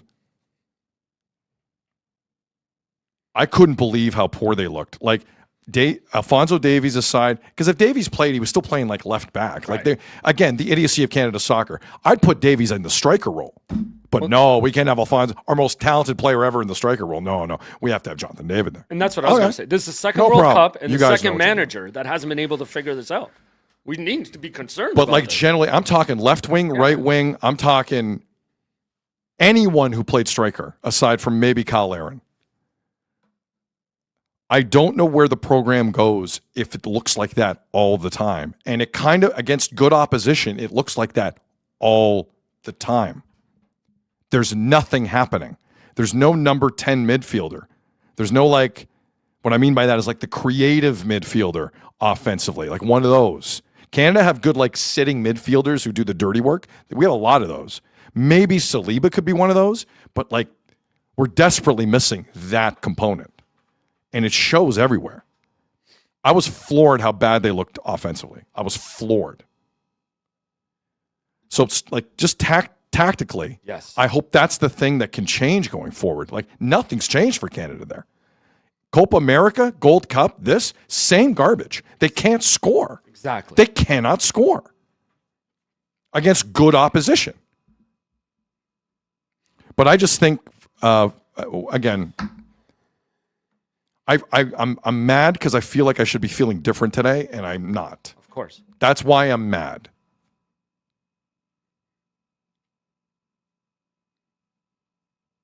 They're never going to host a World Cup in my lifetime again. You've seen those crowds in the States. The States don't need us to host a World Cup. They'll do it on their own. I feel like I should be feeling different today, and I'm not, and it makes me sad that I'm not. They should have never left Vancouver, man. They should have never left Vancouver. What a misread by this program on that. See, now, Jordan Patrick in the chat here is just commenting all kinds. Like, were we expected to win the World Cup? You guys got to manage your expectations. Dude, that's not what we're saying. Like, you're not listening. Here's what I'm saying. 1, I'd like the captain to play. 2, I'd like the strikers to score. 3, I'd like the wide men who are creative wingers to be creative in a winger role. And finally, in my lifetime, there's not a signature win in one of these tournaments where we can all look at and go, wow. Not one. Everything's piecemeal and scraped by. My entire life watching Canada's men's program. I thought this year might be a little different. It really wasn't. Bosnia, they were lucky to get the point. South Africa, they just got past them. Qatar, if you put any stake in that game, you know nothing about the game. Nothing. And again, Ishmael Koney, like if he's healthy, does it change? I don't know. Of course. It probably does a little bit. I love Ishmael Koney. But again, they didn't get it to the round of 32. It would have been an utter disappointment and failure. 100%. With this tournament that it's expanding and the group they were 100%. in, because they were hosts, they're not going to get that benefit next time. I just feel that signature win didn't happen. It didn't happen again. And we believe in this team so much, we think they deserve better than 3-0 against. But what's killing me is for the first time, it wasn't a depth issue. Right. I thought they had it. Exactly. Honest to God, I thought they had it. And I was wrong.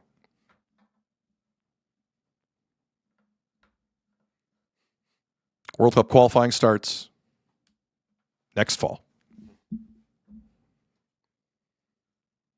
See you then, Canada Soccer. See you then. Enjoy the next dinner with TSN. Enjoy it. Probably not if they don't have the rights no more. They might not. If I'm TSN, I pony up though. Yeah. This has been incredible. It has been. How do you know? Listen, I don't know what's going to happen. Listen, I know what's going to happen at Bell Media over the next 4 months, 5 months. If there's money in the cookie jar left for FIFA rights, do it. This is a home run every time. I am running into everyone in my life who's glued to this. Glued. Now, will Netflix or Prime or someone else in this country pony up? Probably. But you got to fight for that right. Good hope. Yeah. You got to fight for those rights to party. Let me tell you.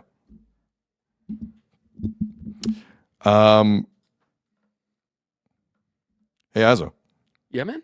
Great time of year. Still is, even despite all this. It's true. Yep. Puck drops, tip-offs, first pitches.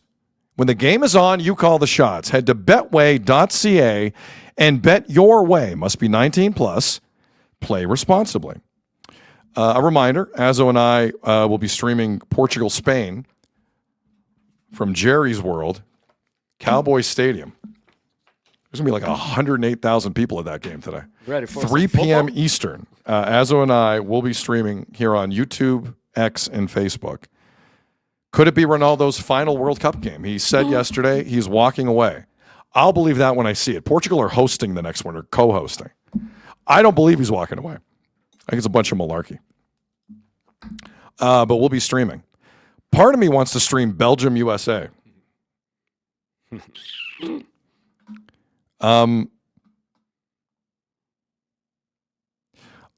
Azo, can you throw the picture up for me, please? I want a quick story. So, for the listening audience, let me walk you through what we're looking at here. What we're looking at is a member of Team USA trying to separate a guy's ankle and foot from the rest of his body. This was the round of 32 between Bosnia-Herzegovina and the United States. Florian Balogun, the striker for the United States, who plays for Monaco, was trying to win the ball against Tariq Muharremovic of Bosnia. Now, the still that I've kind of landed on here is interesting because it happened. And Balogun put in a very dangerous tackle on the Bosnian player to the point where the referee went to the VAR monitor, looked at that and said, yeah, that's a red card. And anyone who's arguing this isn't a red card is an idiot. That is a stone cold red card. And on top of that, this striker, who's been USA's best player this tournament, threw this kind of tackle like 70 meters away from his own goal. Completely unnecessary. One of the dumber tackles you'll see is a striker doing something like this. Azo, does that look like a red card to you? Definitely. Looks like a red card to me. Studs up hard, big time, right on the ink. But a lot of people inside USA soccer media were like, that's an unfair red card. So the USA appeal the red card. USA are playing Belgium tonight in Seattle, round of 16. Yesterday, FIFA comes out and says, we're going to suspend that red card. You'll have to serve it next year or the year after at some time, but you can play tomorrow night. To which the White House says, yeah, we did this. You're welcome, America.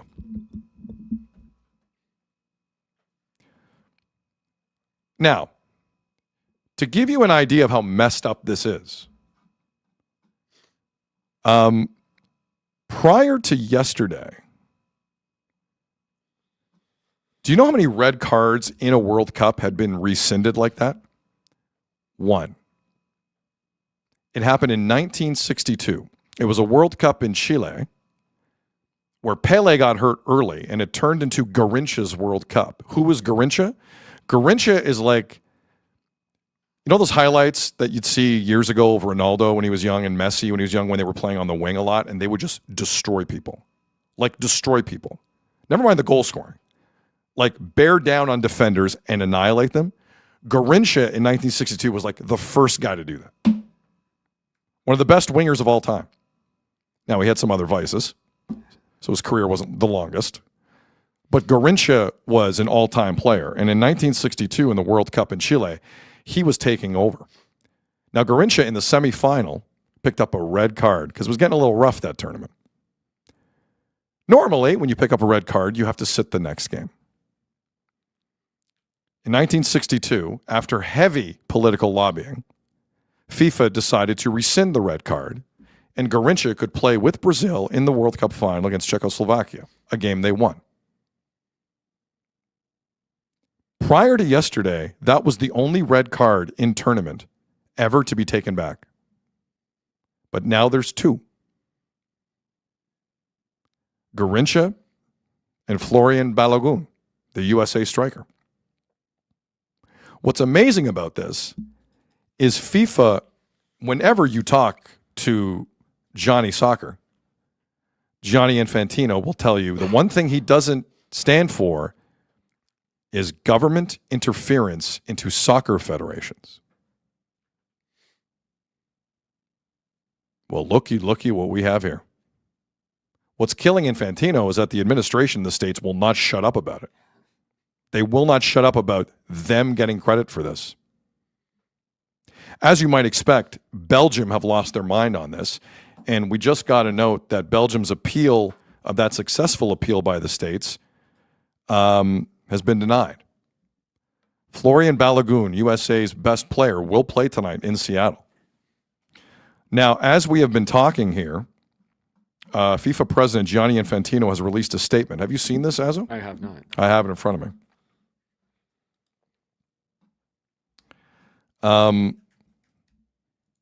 And I know people in the chat are saying UEFA have commented as well. UEFA are completely meaningless in this. I don't care what they say.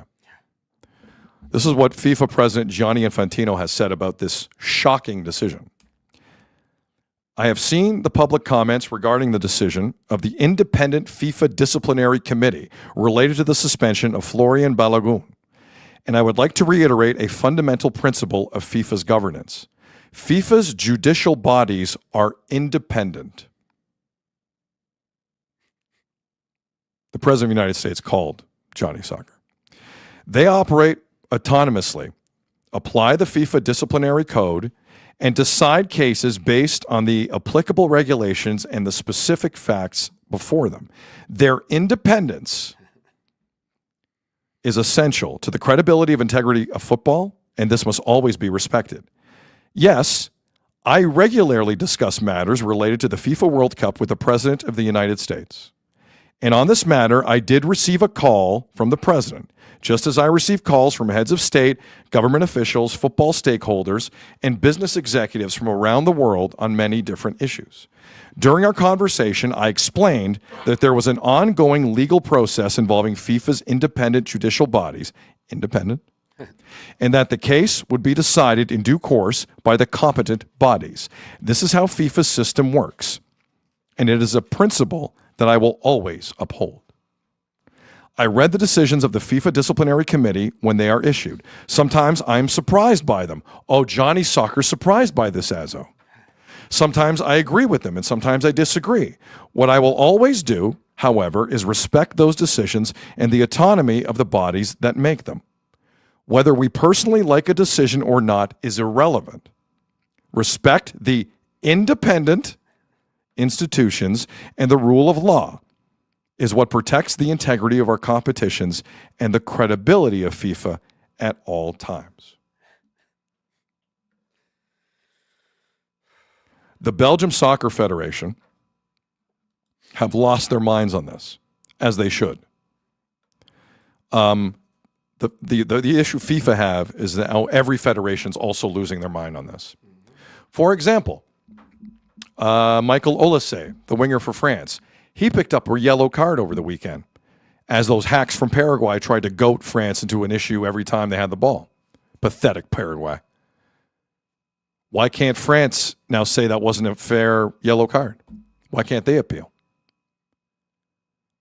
If memory serves, maybe someone in the chat can correct me. I thought Jude Bellingham picked up a yellow card yesterday that rules him out of the next game. He got it like waving to the crowd at the end. It was ridiculous. Why can't England now appeal that yellow card? Why can't any red card from this point on get appealed if the American administration is just calling the shots on this? Boy, this is a problem. This is a problem. Now, some of you may be saying, but Sid, didn't Ronaldo get a suspension overturned before the tournament? Yes.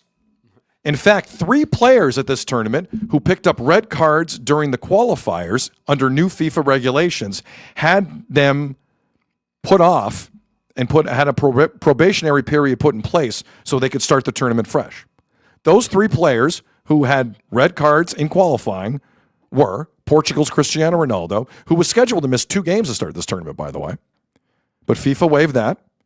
Argentina defender Nicolas Otamendi, that was waived. and Ecuador midfielder and Chelsea midfielder, Moises Caicedo. He was also going to miss time. All three players had their cards waived. Am I fine with that? Yes, because no one gives a damn about qualifying. Start the tournament. I'm fine with that for all three. But once the tournament starts,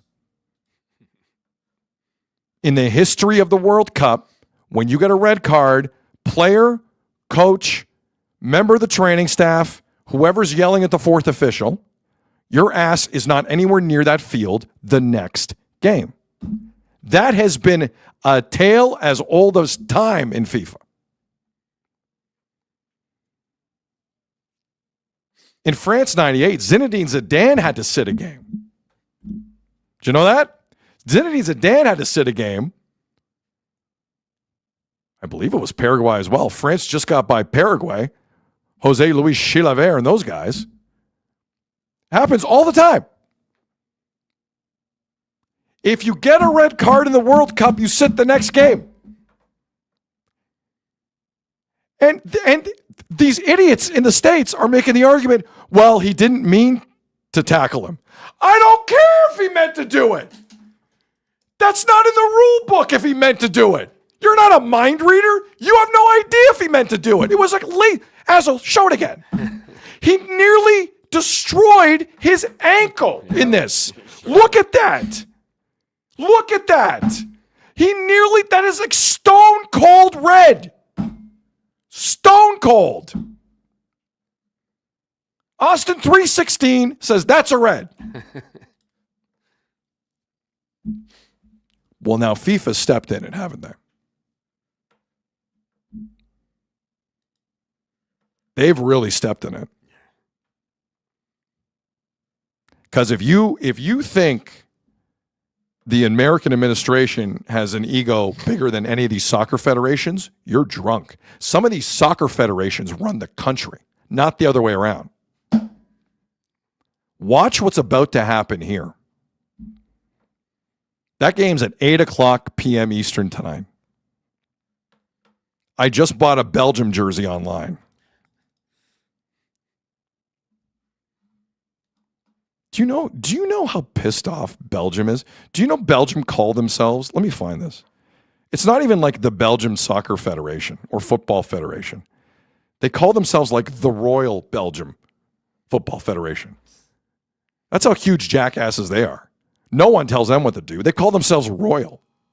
They haven't won anything. Belgium's never won anything in my life at that level. Ever.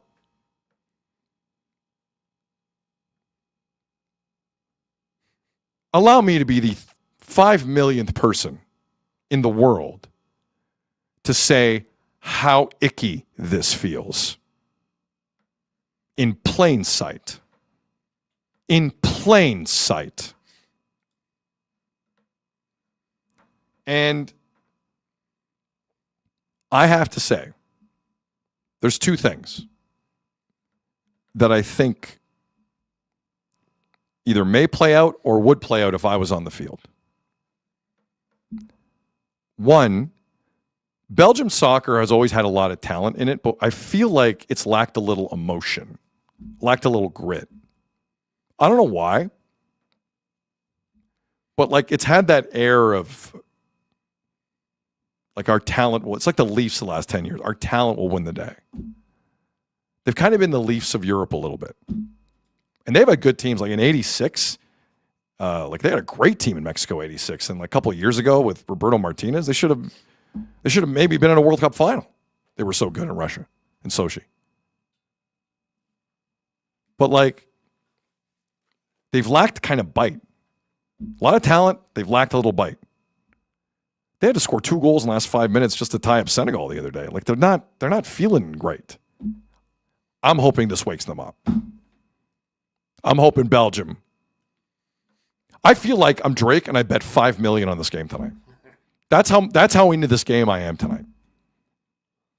And now, listen, the States are going to do what they do. I'm not even mad at the States. It's that ass Infantino. That's that con artist Infantino. That's the guy I'm pissed at. That sniveling coward. Him. States are going to states. I'm aware of this. It's that jackass that I'm furious at. Mr. Good of the game. Belgium aren't some small federation, man. You're not doing this to like New Zealand. They have a bit of history in the game. That's the one thing I'm hoping for tonight. Because at the end of the day, the States aren't that good. The second thing I'm hoping for, because Florian Balogun yesterday on his Instagram account just put a picture of himself with Michael Jackson's Bad playing in the background on Instagram. That's the song he picked. Swear to God. Did you see that? I did. Michael Jackson's Bad. So they're kind of laughing at everyone while this happens.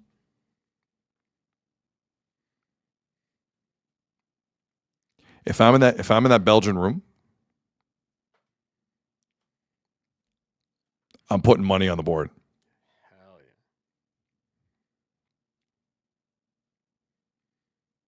500 for a hard foul. 10 G's for either knee. You want to play this? Let's play this. Let's play this. Let's play this. There's some serious money on the board for Belgium tonight. Serious. There's a part of me that doesn't think the game might happen, if I'm being honest. Like that was the other thing I thought of yesterday, because I don't have a horse in the race, and I felt like someone ripped my heart out reading that story. This tournament has been unbelievable. And it's not done. This thing is just getting started for drama. This thing hasn't even begun. And I'm like, you really got to go in there and ruin it, eh? You really got to ruin it like that. Amen. Hope nothing happens to Florian Balogun tonight. Hope he's okay. Weird part is, pretty good striker. Had a good year at Monaco. He's had a very good year. Like, he was born in Brooklyn, briefly, to Nigerian parents, I believe, and then he went back to Europe and started a soccer career. Like, he was American for 8 minutes. And he's like their best player. He's a good striker. That's why it matters tonight, too. I'm enraged at this like everyone else. Enraged. But I'm more mad at Infantino than anyone else. I expected from a lot of that administration. Infantino is a coward of the highest order. He's a piece of human garbage. He is. Piece of human garbage for allowing that.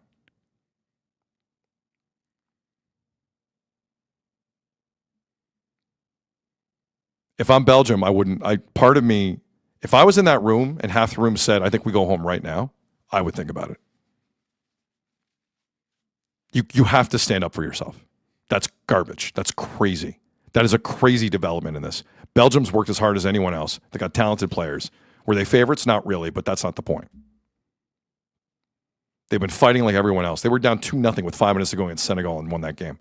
They have some fight in them. They have some good players, too. Tielemans, Aston Villa. Guys won a Premier League before. Like, pretty good players. Trossard, which just won a Premier League in England. Like, pretty good players.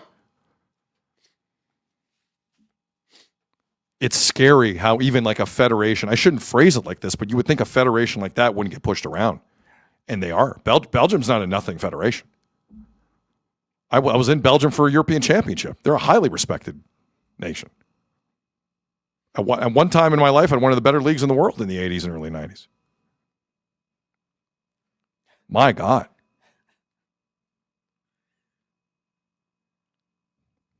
Allez, Belgium.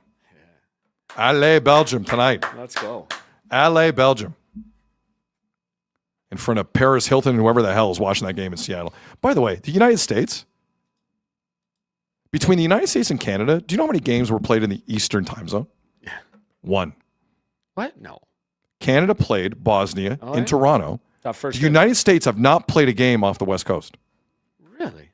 And then Canada left and also played 0 more games on the East Coast. Yeah, that's fair. I find that really strange. Wow.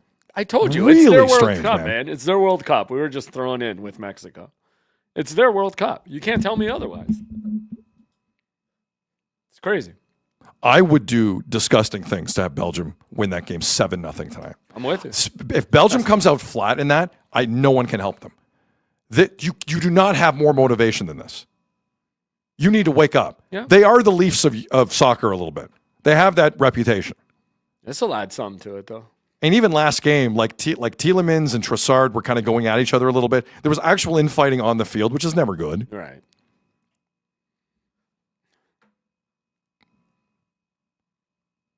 But like Portugal's about to play Spain here in an hour. All I'm thinking about is Belgium, USA. Monday Night Football tonight in Seattle.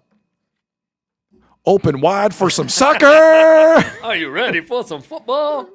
Anyways, it's true. Like, we all make the jokes about how corrupt and, FIFA is, but this is just on full display. It's crazy. Stealthy Sammy in the chat. Boston, Miami. All of America's games were West Coast. On the all time, of them. on like time-wise, you mean? Well, L.A., Yeah. San Francisco, Right. Seattle. Right. All their games. Okay, I see what you're saying. Right. And then Canada, 2 of their games in Vancouver, L.A., Houston. Between Canada and the United States, they Wow. played 1 game in the Eastern time zone. Right. Was that purposely done? I have no Had to idea. be. That's the strangest thing I've ever seen. You're saying New York wouldn't want a USA game? But is that to put the host on like display, because it works all around? You don't. How about? I don't know. You That don't- is weird. You don't think putting USA in New Jersey next to the New York market would be good for USA soccer? That is pretty crazy. I can't figure that one out. Yeah. That one I have not heard a reason for. Mm. Oh, what a game tonight! Your thoughts on that, Ezra? No, exactly, man. I don't know if I could say it any better. Like I said, just corruption. Show on the full Show the display. picture one more time. On full display. That's a red, you idiot! That's crazy. All day, that's a red. For sure. Do you know what America's saying if something happens to one of their players like that? It's a red! Well, they'd get it after. They're saying the exact same thing. That is a clean red. Because he nearly amputated his foot. Yeah.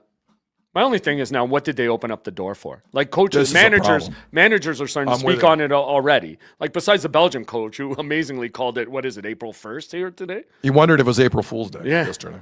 But then I think Norway's coach called it a bad decision. Like he said it 5 times, I think. I think England's coach did ask if they could appeal the Oh, yellow. of course. Like now, everybody's So gonna say talk no to about it. everyone else now. That's say what no. I'm saying. They opened up Good a luck. huge can of worms. FIFA are dumb. But then they do want more money. So maybe if a team calls and offers some money. But long term, where's the money? It's No, not I in the know. States. No, I'm just saying. Like- I'm just joking that they could be bought. Like that's it. If you want your card overturned, just send us some money and maybe we'll think about it. I don't know. It's just crazy. It's corruption on full display. Again, there's a lot. Like I know what the narrative is in the chat. I know what the narrative is online. This is Infantino's Agreed. fault. No. This you're- is not. The administration does their thing. That's what they do. Yeah, they try. Infantino is our last firewall, and he's made of paper mache. Yep. That coward. For anyone who loves the game, we're sick with this. Sick. Who do you get mad at? The kid who does it or the parent that allows it to happen? Thank you. That's exactly it. That's all. 100% you're right on that. Yeah, nobody else could. That's the only guy to be mad at. You're right. Infantino is a coward and a piece of human garbage, and he looks weird on top of it. Now I'm getting personal. But I'm sure he'll like the applause he gets when they show him at that stadium tonight. Oh, they'll love him in Seattle. That's what Oh I'm my saying. God, for a 4-0 Belgium win tonight. I am with For a 4-0 Belgium win tonight. The other team might make a call tomorrow. Some administration might make a call tomorrow and get it overturned too. All goals didn't count. Jesus Christ. Anything else on this? Let's rip No. on the, you want to rip on the Jays for a little bit? Please, let's go. Please.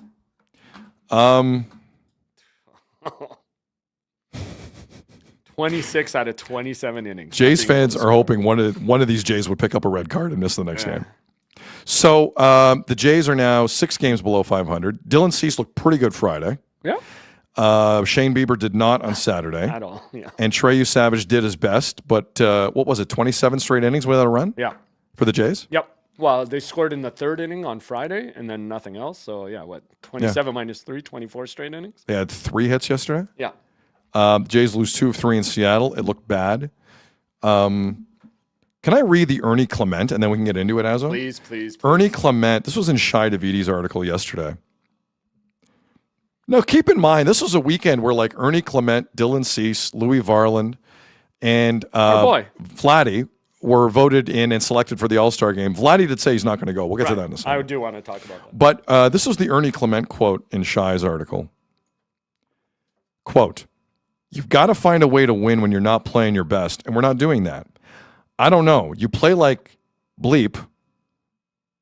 you don't play as a team, it's really tough to win baseball games. So we've got to start playing for each other and playing a lot better. You can't win baseball games when you play like that. If Ernie Clement is starting to get pissed, Azzo, we got a problem, right? Oh, definitely. So where do you want to go with this? I mean, this is organizational malpractice, no? To let this continue? What did I read? Like, they haven't been shut out for 2 straight games since, like, 2023. Yeah. Like, it's been 3 years. And if you're a Seattle fan that made the trip, or a Vancouver who made the trip over to see that, demand your money back. 2 runs in 3 games? Oh, that was poor. There's something going on. That was poor. Like, I'm putting this way past Vladdy. It's not his fault. Like, I'm starting to feel bad for Vlad. Well, okay, let's talk about Vlad. I know there's 500 million reasons not to, but there needs to be an adult in this room, too. So Vladdy was selected in the All-Star game and said he's not going. Here's the official quote from Vladdy.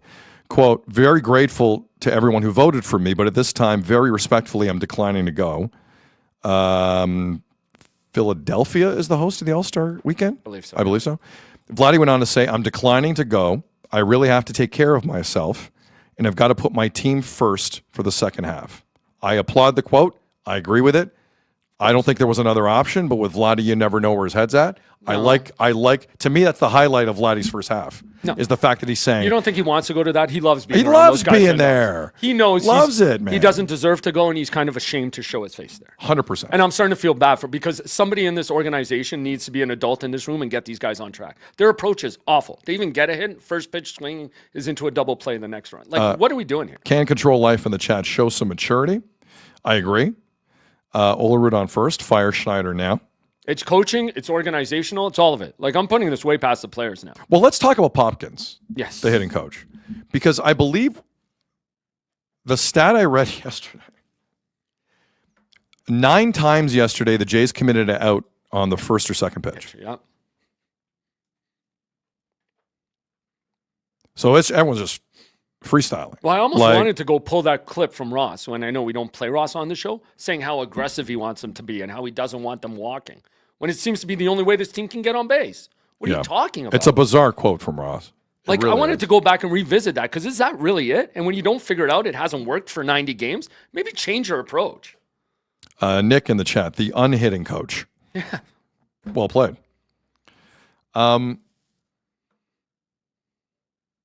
Look, here's where I'm at. The San Francisco Giants suck. Yep. And want to trade everybody. They're 15 games below 500. This is a 3-game series? 3-game series. Yes. They're off Thursday. 3-game series. I am like one more series loss away from going somewhere that I've been kind of withholding for a while this first half. But I'm going to put this out there because I think it now has to be on the table. I'll take it back off the table anytime. Boy, last year feels like a fluke to me. You're not wrong. Enough of the BS. Yep. Like last year felt like a lot of things went right, including a manager in over his head who just got to a certain point because he failed upwards and he got to a certain point. Cards were shown in the because at some point he also brought out 3 straight pitchers that gave up home runs in Game 7. Yep. John Schneider. This isn't the middle of April. This isn't the middle of May. It's not even the middle of June. This is getting worse in terms of the intensity, in terms of the plan. Like John Schneider said something after the game yesterday, I couldn't quite believe. He goes, we got fastballed to death. So now you're a Major League Baseball team that can't hit fastballs? It's embarrassing for a major league team. Truly. Like, I think Schneider is now going after Popkins. Like, I think the knives are out. For him to say that we got fastballed to death, he's destroying his hitting coach. Destroying his hitting coach. Never mind that he makes the lineups. Whatever. If only John Schneider had the power to make the lineups. I think he's going after Popkins with that comment. And as we sit here and are trying to figure out what's going on, I think I'm telling you what's going on. Last year shouldn't have happened. And they snuck up on everyone. And now they're getting a bit more respect and they're folding like a cheap suit. Defensively, starting pitching depth-wise. Bullpen's doing their best. Bullpen's doing their best. But the line, like, none of this says to me last year was real. None of it. Am I wrong to say that, Azzo? I don't think you are at all. I think they rode a rocket last year, and now that rocket's coming crashing down to earth. And it just makes me laugh that we're talking about, like, Trey Savage only gave up 2 runs or whatever yesterday. But it was, you know, he got caught by the anthem singer being late. Like, dude, you didn't score a run. You gave up 2 runs. You can still win that game. You should be able to. But the fact that they feel so, like, I think what tells you is that feeling in the gut of your stomach when they go down 2 runs, you know it's over. For the context of what Azzo just said, it was a 5 p.m. Eastern start in Seattle yesterday. It was also July 4th weekend. And quite frankly, it was also a day on Peacock where they were trying to show all the games on Peacock yesterday, the streaming service. So, like, they were trying to also to stagger a bit. And John Schneider, I'm reading Hazel's tweet. John Schneider said Trey Savage sat for 20 minutes after he warmed up and was ready because the Blue Jays were given the wrong anthem time. Schneider said, quote, he battled and limited hard contact, end quote. And then Savage said after the game, I'm not going to say that affected me, but start times for the national anthem should be followed. Like, are we not focusing on the wrong things here? Like, what are we doing? It looks like a mom and pop operation right now. It doesn't look like a high level competitive organization. I'm telling you, it's organizational malpractice, coaching malpractice, all of it.